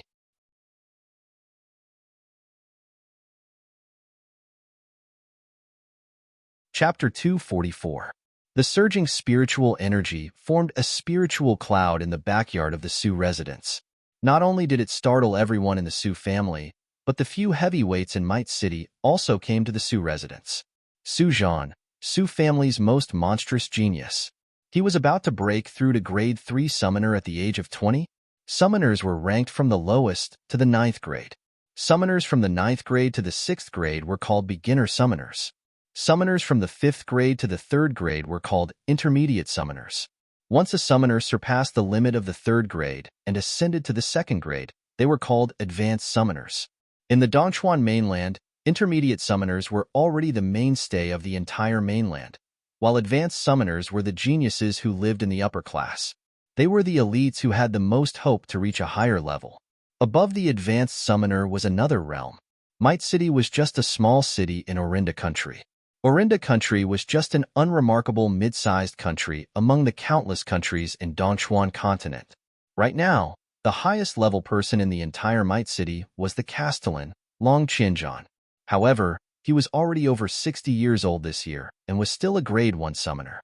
He was unable to break through to another level. The people of Might City didn't know what the world above advanced summoners was like. But now, they saw hope. There were 3 geniuses in Might City's younger generation. They were Long family's Longli, Xiao family's Xiaoyin, and Su family's Su Zhan. The 3 youngsters were around the same age. Longli and Xiaoyin were both at the peak of grade 4. They planned on advancing to grade 3 at any time. Who would have thought that Su family's Su Zhan would beat them to it? At this moment, the 2 geniuses, Longli in white and Xiaoyin in green, were also gathered in the Su family's courtyard. Xiaoyan's eyes sparkled as he looked at the surging spiritual qi in the sky. Big brother Xiao. Longli was the youngest of the 3, so it was normal for him to call Xiaoyin big brother. Xiaoyin turned his head and looked at Longli. As the young castellan of Might City, Longli always wore white and looked high and mighty. However, only those who were familiar with him knew that under this cold and aloof appearance, there was an amusing heart. Longli looked at Xiaoyin and then at the yard in front of him. Isn't this your fiancé's yard? Why is Su Zhan breaking through here? Xiaoyin. Young man, why do you always focus on weirdos? But speaking of which, Xiaoyin looked left and right. He really didn't see Su Wan in the crowd. Normal people wouldn't let others get close to them when they were breaking through. With Su Wan's peak rank 6 cultivation, she wasn't qualified to protect Su Zhan. Patriarch Su, where is the 3rd miss? Xiaoyin swore that he really just asked out of curiosity. After all, Su Wan had just broken off the engagement with him a few days ago.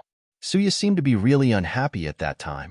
Could it be that Master Su punished her to the Su family's training grounds in a fit of anger? Suya coughed. Su Wan. Bang. Right at this moment, the spirit clouds in the surroundings suddenly burst apart, and a treasured sword with endless purple chi suddenly flew out from the spirit clouds in the sky, exuding an awe-inspiring, baleful aura.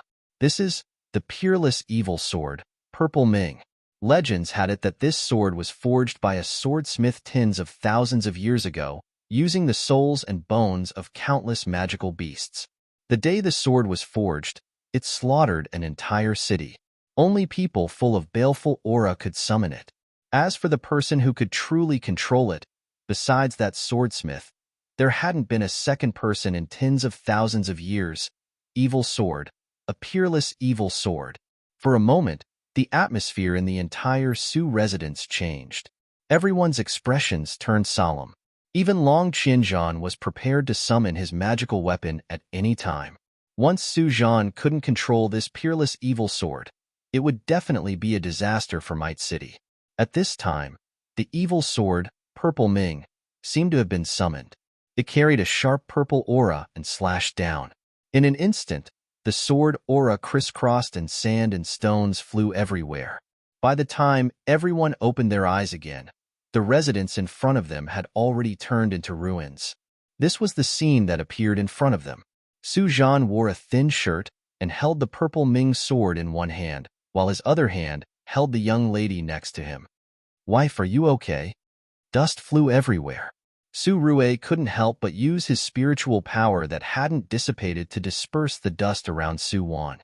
Right now, her long hair was disheveled and she leaned against Su Rue's embrace weakly. The robe she wore wrapped around her tightly. From this, one could see how fast General Su's hands were.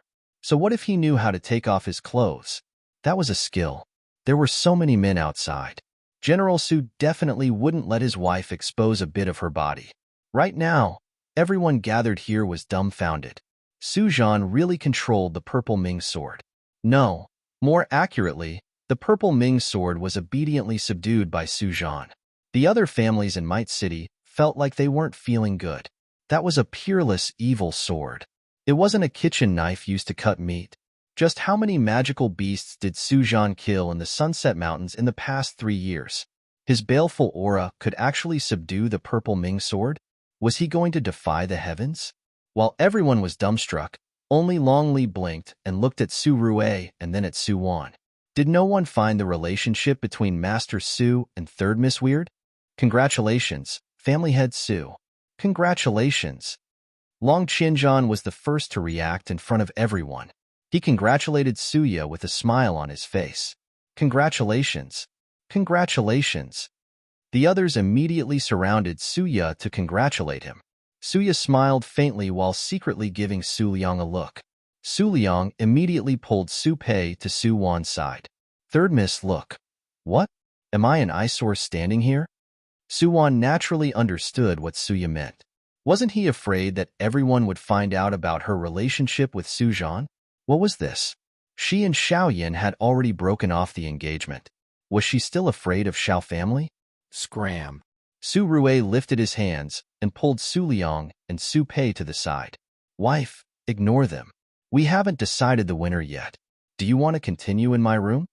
Su Rue put his arm around Su Wan's shoulders and whispered in her ears.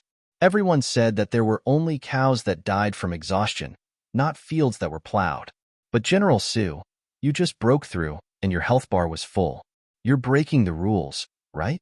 No, no, no, no. Su Yen shook his head furiously. I'll admit defeat. Okay? She was really tired. She hadn't slept for 3 days and 3 nights. She felt like her life wasn't her own anymore. Be good. It's not your style to admit defeat so quickly. From today onwards, I'll change my style. Okay? While the two of them were chatting happily, the air around them suddenly became strange. As it turned out, everyone remembered the person in question after Suya greeted them. But when they turned around, they were flabbergasted again. Master Su, you're hugging the third miss, right? Isn't that Xiao Yan's fiancé?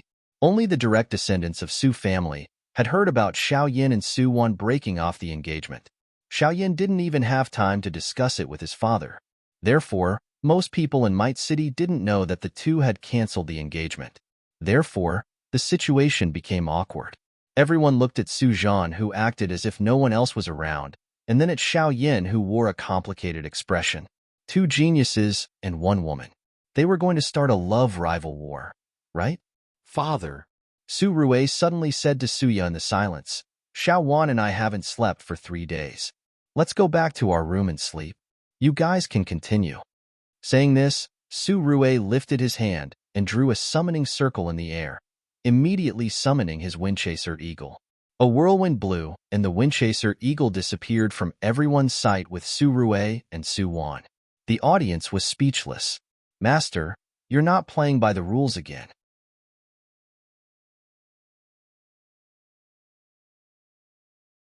Chapter 245.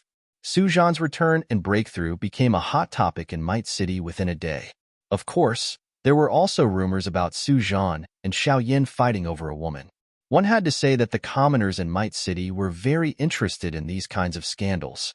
By night time, the story of these 3 people had already been made into a touching love legend by the bards in the city. Right now, the entire Su family was busy. Su Zhan's breakthrough made the disciples of the Su family even more motivated. To them, this was the most important step for the Su family to become the #1 family in Might City. While the youngsters were busy cultivating, Su Ya and a group of elders had a long meeting in the conference room. This was an opportunity for the Su family to surpass the Xiao family. At the same time, there was a certain amount of danger. Once the Xiao family and the Zhao family united by marriage, the Su family's pressure would suddenly increase, right now, in Su Zhan's courtyard. Different from everyone who was busy and nervous, General Su had a good nap during the day. Right now, he was hugging his wife and looking at the moon by the window. Su family only saw the small Might City, but they knew that this was just a beginner's village for the female lead and male lead. By the time the female lead's rank increased, Might City would welcome a beast tide. Long Qinzhan died in battle while fighting against the magical beasts. Before he died, he activated his Castellan seal and summoned the emergency rescue order issued by the Orinda country's royal family to every Castellan. Once the token was summoned, the Royal Family Summoners Association members closest to Might City would rush over here as fast as they could to rescue them. During this rescue mission, Su Wu, Xiao Yin, Long Li, and Su Zhan were chosen by the Orinda Royal Summoners Academy's teachers. Therefore, after the beast tide, the 4 left Might City to start their own careers in the academy. This was the female lead's true path to power up. There were all sorts of geniuses gathered in Orinda country's imperial capital. Plus, there were many advanced magical beasts. As long as you had money, you could buy a magical beast you liked. Of course, whether or not you could tame it depended on your abilities. As for Su Wu, she had the ancient spell that Silver Moon White Tiger taught her. She could use her spell to subdue all magical beasts and divine weapons. Then, she could use it to summon magical beasts and weapons. With such a heaven-defying cheat, it was hard to keep a low profile after the incident with Sun Randu. Su Wan no longer wanted to give the male and female directors a chance to rise. All dangers must be nipped in the bud. The initiative should always be in the palm of one's hand. How do you plan on dealing with Su Wu? Su Rue had never cared about Xiao Yin because the main character of this world was Su Wu. Don't make it sound so bad. That's your little sister. Little sisters are creatures that need love. Su Wan looked up from Su Rue's embrace. She looked at his thin and handsome side profile, her tone carrying a bit of laziness. I think we need to love and take care of her. Amen. Might City is great. It's good to stay here for a lifetime. Don't you think so? You want to raise her to become a cripple? Su Rue's gaze flickered hearing Su Wan's words. She was a female assassin in her past life, cold-blooded and heartless. Plus, she already has abilities that others don't. She's ambitious and capable. There's no way she would stay in a small place like Might City forever. Right now, her biggest cheat is the White Tiger. Let's start with the little White Tiger. General Su was the most experienced in dealing with divine beasts. Husband, I'll leave this great mission to you, moi. Su Rue was speechless. The next day, the sun shone brightly. Su Wu woke up and touched the side of her bed out of habit. Amen. It's empty? She suddenly sat up, a cold glint flickering in her eyes. Where's Little White? Little White was gluttonous and lecherous. Usually, he would think of ways to get into Su Wu's embrace. Of course, he was the best at night ambushes. In the beginning, Su Wu wasn't used to having someone by her side. But Little White was small and his body was furry and warm. After a while, she got used to having a living creature in her bed. But Little White wasn't here today. Little White? Little White. Su Wu jumped off the bed and called out loudly. A crisp voice immediately rang from outside the door. Miss, Master took Little White away. Elder brother? Su Wu froze. Ever since Su Zhan came back, the siblings hadn't officially talked to each other. Su Wu was also afraid that Su Zhan would find out that she was an imposter. Naturally, she was happy and relaxed. Since Su Zhan didn't look for her, she didn't take the initiative to see her nominal elder brother either. On the other hand, the servants in the courtyard changed their attitude towards Su Wu after seeing that Su Zhan came back. But speaking of which, why did her elder brother take Little White away? Su Wu thought about it, but still couldn't let it go. Therefore, she changed her clothes and hurried to Su Zhan's courtyard. Before she entered, she saw smoke curling up from the kitchen chimney. Su Liang actually started a fire in the courtyard early in the morning and was barbecuing meat. Wait, barbecuing meat? Su Wu looked at the suspicious object that was emitting oil. Her expression couldn't help but turn cold. Su Liang, what are you barbecuing? Magical beast meat. Master wants to eat it. Miss, do you want to eat it? Su Liang didn't even lift his head when he heard Su Wu's question. Barbecuing meat required a lot of attention. He had barbecued a lot of magical beast meat in the past 3 years. The higher the level of the magical beast, the more chewy and delicious the meat was. The spiritual influence in the meat was also great. Magical beast? Is it Little White? Did Elder Brother tell you to barbecue Little White? Hearing Su Liang's words, Su Wu immediately rushed over and grabbed Su Liang's collar tightly. Murderous intent filled her almond-shaped eyes. Su Liang was speechless. Who the hell was Little White? Could it be the dog that Master brought back this morning? Why are you guys making a ruckus so early in the morning? At this time, Su Zhan's bedroom door was suddenly pushed open. Su Rue, dressed in black, carried Little White and stood at the door with a cold expression. Master, woo! Master, save me! Seeing Su Rue's figure, Su Liang couldn't help but cry. Eldest Miss suddenly became so scary. Master, hurry and save me! Seeing Little White lying docilely in Su Rue's arms, Su Wu couldn't help but sigh in relief. Elder brother, Little White is here. I'm here to look for him. HM? Hearing Su Wu's words, Su Rue gently lifted his eyelids. Su Wu, I heard from Suwon that you can summon an iron sword now? You're a beginner summoner now. Elder brother will train you well in the future. This low-level magical beast isn't suitable for you. Elder brother has already found a better one for you. When the time comes, I'll use a spiritual contract to help you summon it. In the future, no one in the Su family will dare to look down on you. Su Wu was speechless. Thank you so much, elder brother. I like Little White a lot. I don't want other magical beasts. I just want him. Hearing Su Rue's words, Su Wu's gaze flickered and she immediately pretended to be reluctant. The assassin's acting skills were decent, and he didn't have any flaws for now. Seeing Su Wu's reluctant expression, Su Rue immediately got angry. Girl, why don't you understand elder brother's painstaking efforts? Are you willing to be bullied by others? How can my sister be so useless? You're actually reluctant to part with such a low-level magical beast? You're too soft-hearted. What use do you have for such a useless magical beast? I'm going to kill it right now. Saying this, Su Rue started gathering spiritual power in his palm. Seeing that he was about to summon the purple Ming sword, Su Wu immediately became nervous. She knew that she wasn't Su Zhan's opponent, and she didn't dare to reveal her trump card in front of him. Therefore, she could only pretend to be weak right now. Elder brother. No, elder brother. I know I was wrong. Su Wu interrupted Su Rue's actions. Just listen to elder brother's arrangements. Elder brother, please don't hurt Little White. Although it's useless, I like it a lot. Elder brother, you're the best. Why don't you keep it as my pet? I can't return it to you right now. When you become an intermediate summoner, come and talk to me again. Saying this, Su Rue turned around coldly and carried Little White back to his room. Seeing that her elder brother was so determined, Su Wu hesitated for a moment. She thought about how she was a grade 8 summoner now. Although she still needed some time to become a grade 5 summoner, it wasn't too hard. Plus, with Su Zhan providing her with resources, wouldn't it be easier for her to become a grade 5 summoner? After thinking about it, Su Wu still listened to Su Rue's words and left his courtyard. After Su Wu left, Su Rue and Su Wan placed Little White on the table. General Su furrowed his brows in disdain. Keeping it around is a disaster. Wife, why don't we just roast it and eat it? Su Liang is really good at roasting meat. Before Su Wan could reply, Little White widened his eyes and said, You guys can't kill me. Do you know who I am? Who are you?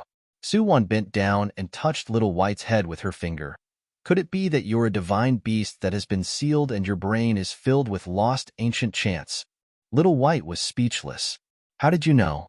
Little White's gaze turned vigilant. Just who are you?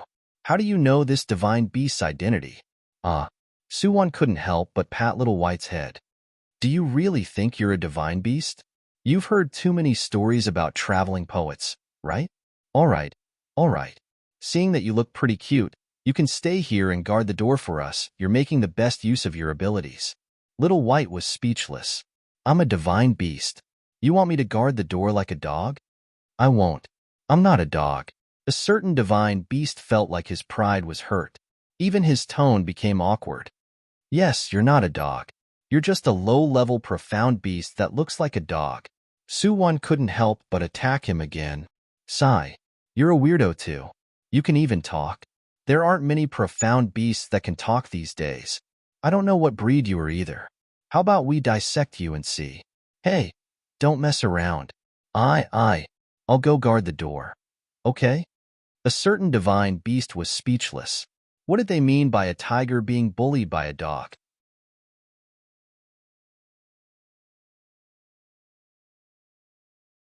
Chapter 246.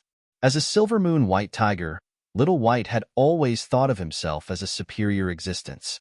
He was born tens of thousands of years ago and was already a rank 10 divine beast when he was born. Do you know what rank 10 means? The king of magical beasts in the Sunset Mountains was just a rank 9 magical beast that could transform into a human. Therefore, you know how powerful a rank 10 divine beast is now, right? However, it was useless. Little White could only be a magical beast guarding the door of the Su family. What do you mean he was born at the wrong time? It turned out that it was born during the Great War of Gods and Devils 10,000 years ago. At that time, Although the divine race successfully sealed the devil race in the abyss of hell, the divine race also suffered huge losses. At that time, all the mythological beasts were sealed by the Devil King, and more than half of the gods fell. With the retreat of the divine race, the other races on the continent prospered. Now, half of the continent belonged to the human race. This was the new era that humans had created. This continent was dominated by summoners. Summoners? Weren't they just using their spiritual power to wake up the sleeping divine weapons and magical beasts? Little White scoffed at this. This divine beast knew a lot of ancient secret techniques. Humph, I can scare you guys to death with just one. That's right. Even in this state, Little White still believed that he was superior. He wouldn't bend over just for a few buckets of rice. Little White, time to eat. At this time, Su-pei happened to walk into the courtyard from the kitchen with a box of food. When she saw Xiao Bai walking like a cat at the entrance, she couldn't help but smile and squat down. Xiao Bai, come here. I've ordered your favorite wild boar leg today. It's very delicious. Little White, I already said that I wouldn't bend over just for a few buckets of rice. But if there was meat to eat, then I'll consider it. A divine beast must be flexible. Why does this sound so familiar? When Su Wan and Su Rue came back, they saw Su-pei eating with Little White in her arms. Su Wan couldn't help but shake her head seeing him wolfing down the food. Sigh. As expected of a divine beast that had been sealed for tens of thousands of years. Look at his posture. You can tell that he hasn't eaten for a long time, master. Third miss, you're back. As for Su Wan and Su Rue going in and out together, eating and sleeping together, the Su family was already used to it. Plus, Suya had spread the news a long time ago, pushing the cancellation of the engagement onto Xiao Yin. Regarding this, the male lead calmly accepted it. It was just that the relationship between the Su family and the Xiao family had recently become like fire and water.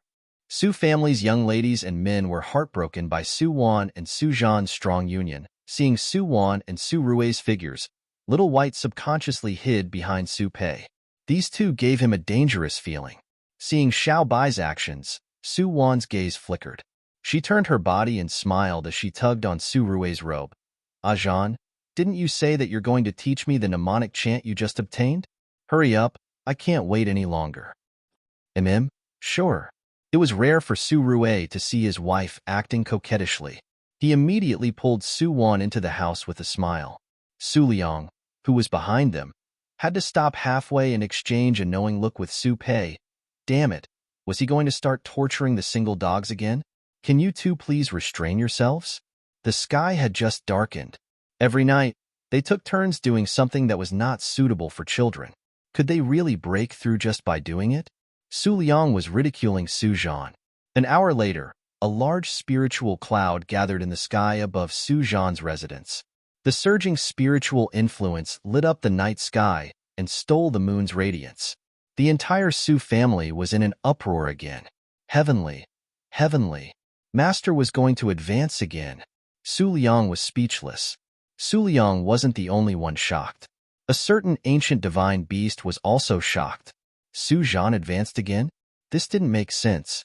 No, the spiritual cloud didn't look like he was advancing from grade 3 to grade 2.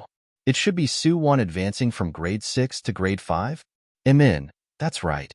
Su Wan was at the peak of grade 6. It was natural for her to advance to grade 5 now. Right now, Suya brought a group of people to surround Su Zhan's courtyard. They also noticed that Su Wan was the one advancing this time, not Su Zhan. In short, no matter who it was, as long as they were part of the Su family, it was a great thing. The spirit clouds in the sky gathered to a certain extent and were about to disperse. Right at this moment, wind suddenly blew in all directions, and countless spirit chi surged, forming a powerful spirit cloud storm in the sky above the Su family. This is... Oh my God! The entire Su family was boiling with excitement. Such a powerful spiritual cloud storm almost covered the entire Might City. This was the sign of a grade 3 advancing to grade 2. How long had it been since Su Zhan advanced to grade 3? 10 days? 8 days?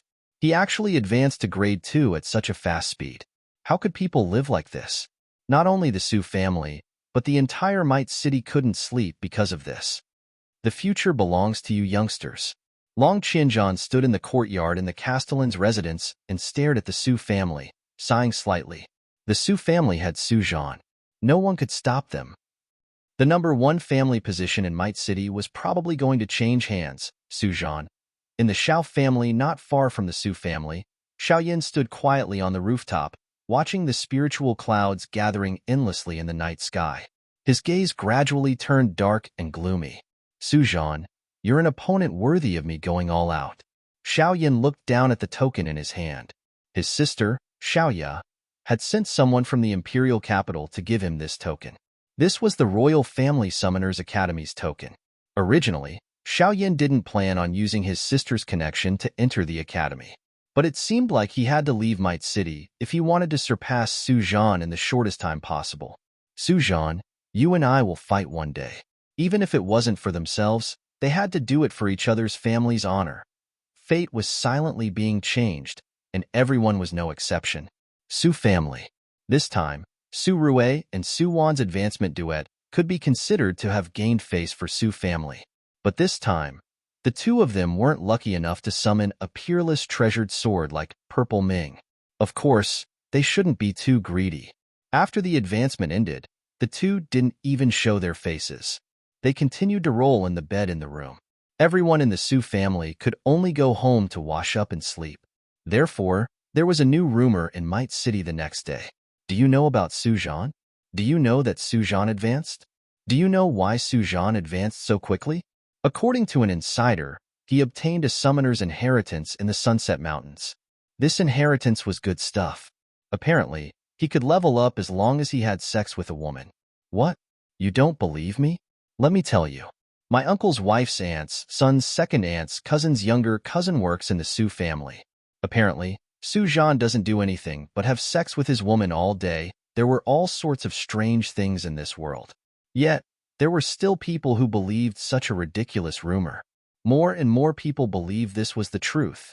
Little White, this is simply insulting this divine beast's intelligence.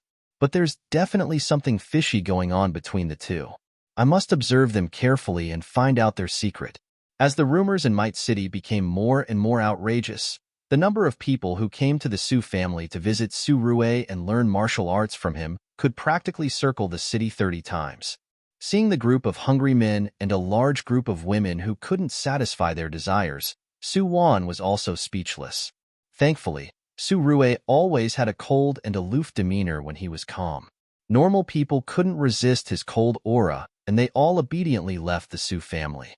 Today, he chased away another group of people who wanted to become his disciple. By the time Su Rue returned to his room, he felt depressed.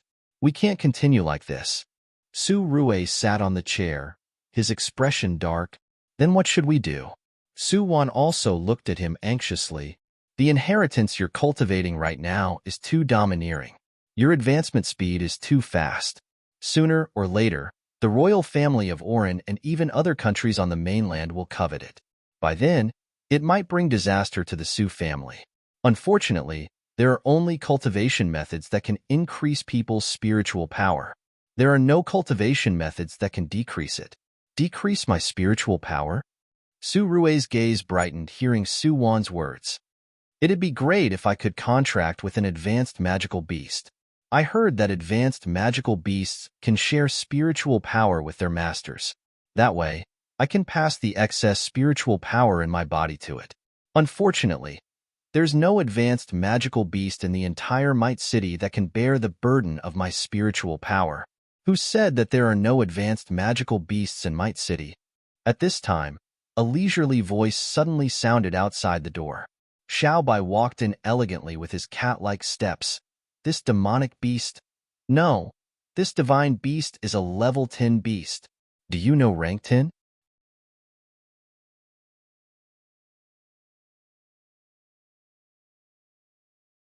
Chapter 247. You're saying you're a rank 10 divine beast? Seeing Xiao Bai arrogantly reveal his identity, Su Wan couldn't help but narrow her eyes. She took a few steps forward and bent down, holding him in her hand with one hand. It's said that mythological beasts can transform into human form from birth. Come, come, come. Change your form for me to see. Little White was speechless. If this divine beast could transform, would you still bully me like this? I'm just sealed so I can't use my spiritual power for now. Without spiritual power, I naturally can't transform. Little White said this while struggling in Su-won's hands. So you're a divine beast that's been sealed. Even if what you said is true, what's the use? Su-won swung her hands and tossed Little White to the ground. Hey, be polite. You guys are the ones asking this divine beast for help. Humph, I know all of your secrets. Saying this, Little White shook off the dust on his body and looked at Su-jon arrogantly. How about we make a deal? I'll make a contract with you. You can transfer your excess spiritual power to me. Give it to you? Su-rue sneered. So what if you're really a divine beast? Once I give my spiritual power to you, what if you turn against me after removing the seal? I've read ancient records that divine beasts can only recognize a master once. Didn't you already recognize Su-woo as your master? You're still trying to trick me? By the end, Su-rue's voice had already become as cold as ice and frost. The entire room even had ice-cold spiritual energy continuously gathering. Hey, calm down. I didn't recognize Su-woo as my master. Seeing that Su-rue might flip out at any time, Little White couldn't help but explain first. Right now, Su-woo was only a rank 8 summoner. There was no way Little White would recognize her as his master. However, because Su-woo had woken Little White up from his 10,000 years of sleep, he instinctively got close to her. According to the original plot, Little White didn't recognize anyone as his master even after removing the first seal. Until Su-woo was framed and chased by someone, Little White took the initiative to recognize her as his master in order to save her. After a divine beast recognized a master, it could share its spiritual power with its master. In the end, Su-woo had to use Little White's spiritual power to escape from the crowd. HM? Hearing Little White's words, Su-rue's gaze flickered and a secret smile appeared on his lips. Since that's the case, I can consider your suggestion. Little White, just consider? Dear, I'm a divine beast. A divine beast. You won't get another chance like this. What are you hesitating for? Just attack when you need to. Little White was very anxious, but he didn't dare to show it in front of Su-won and Su-won. Humph, this divine beast's intelligence is really high. The two people in front of me are both geniuses. That Su-jon is even a genius that only appears once in 1,000 years in Dongchuan, mainland. This divine beast isn't at a disadvantage to recognize him as my master one day. His name will definitely shake the world. At that time, this divine beast will also become the person that everyone in the world respects and worships. There were many, but Bobo Arenri are. That's right. This divine beast is a Bo-lu with discerning eyes. Young Master Su, hurry and obediently come to this divine beast's bowl. While a certain mythological beast was fantasizing about the beautiful future, Su-won and Su-rue secretly exchanged glances. Done? I've already said that General Su is the most experienced when it comes to dealing with divine beasts.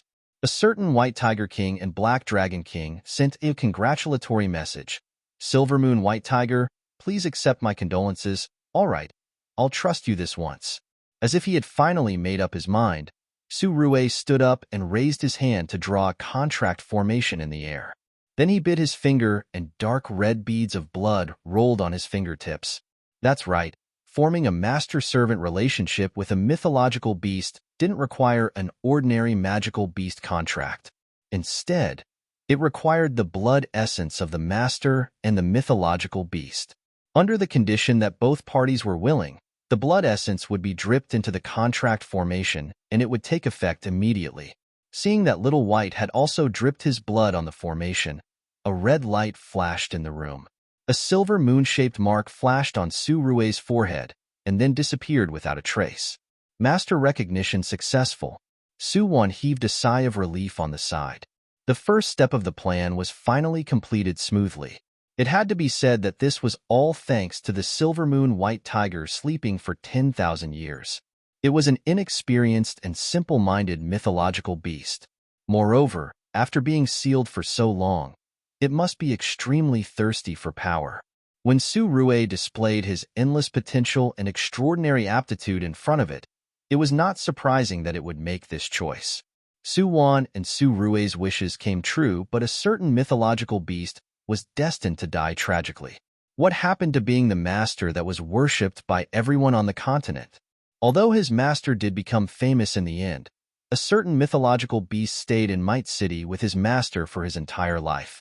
Apparently, the sky was blue, the grass was green, the flowers were red, and even the magical beasts were beautiful.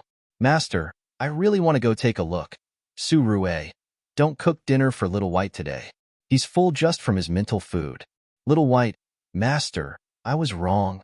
The outside world was very exciting, but it was also very helpless and short. As a mythological beast that was a glutton, his entire life had been bitter. Of course, this was all in the future.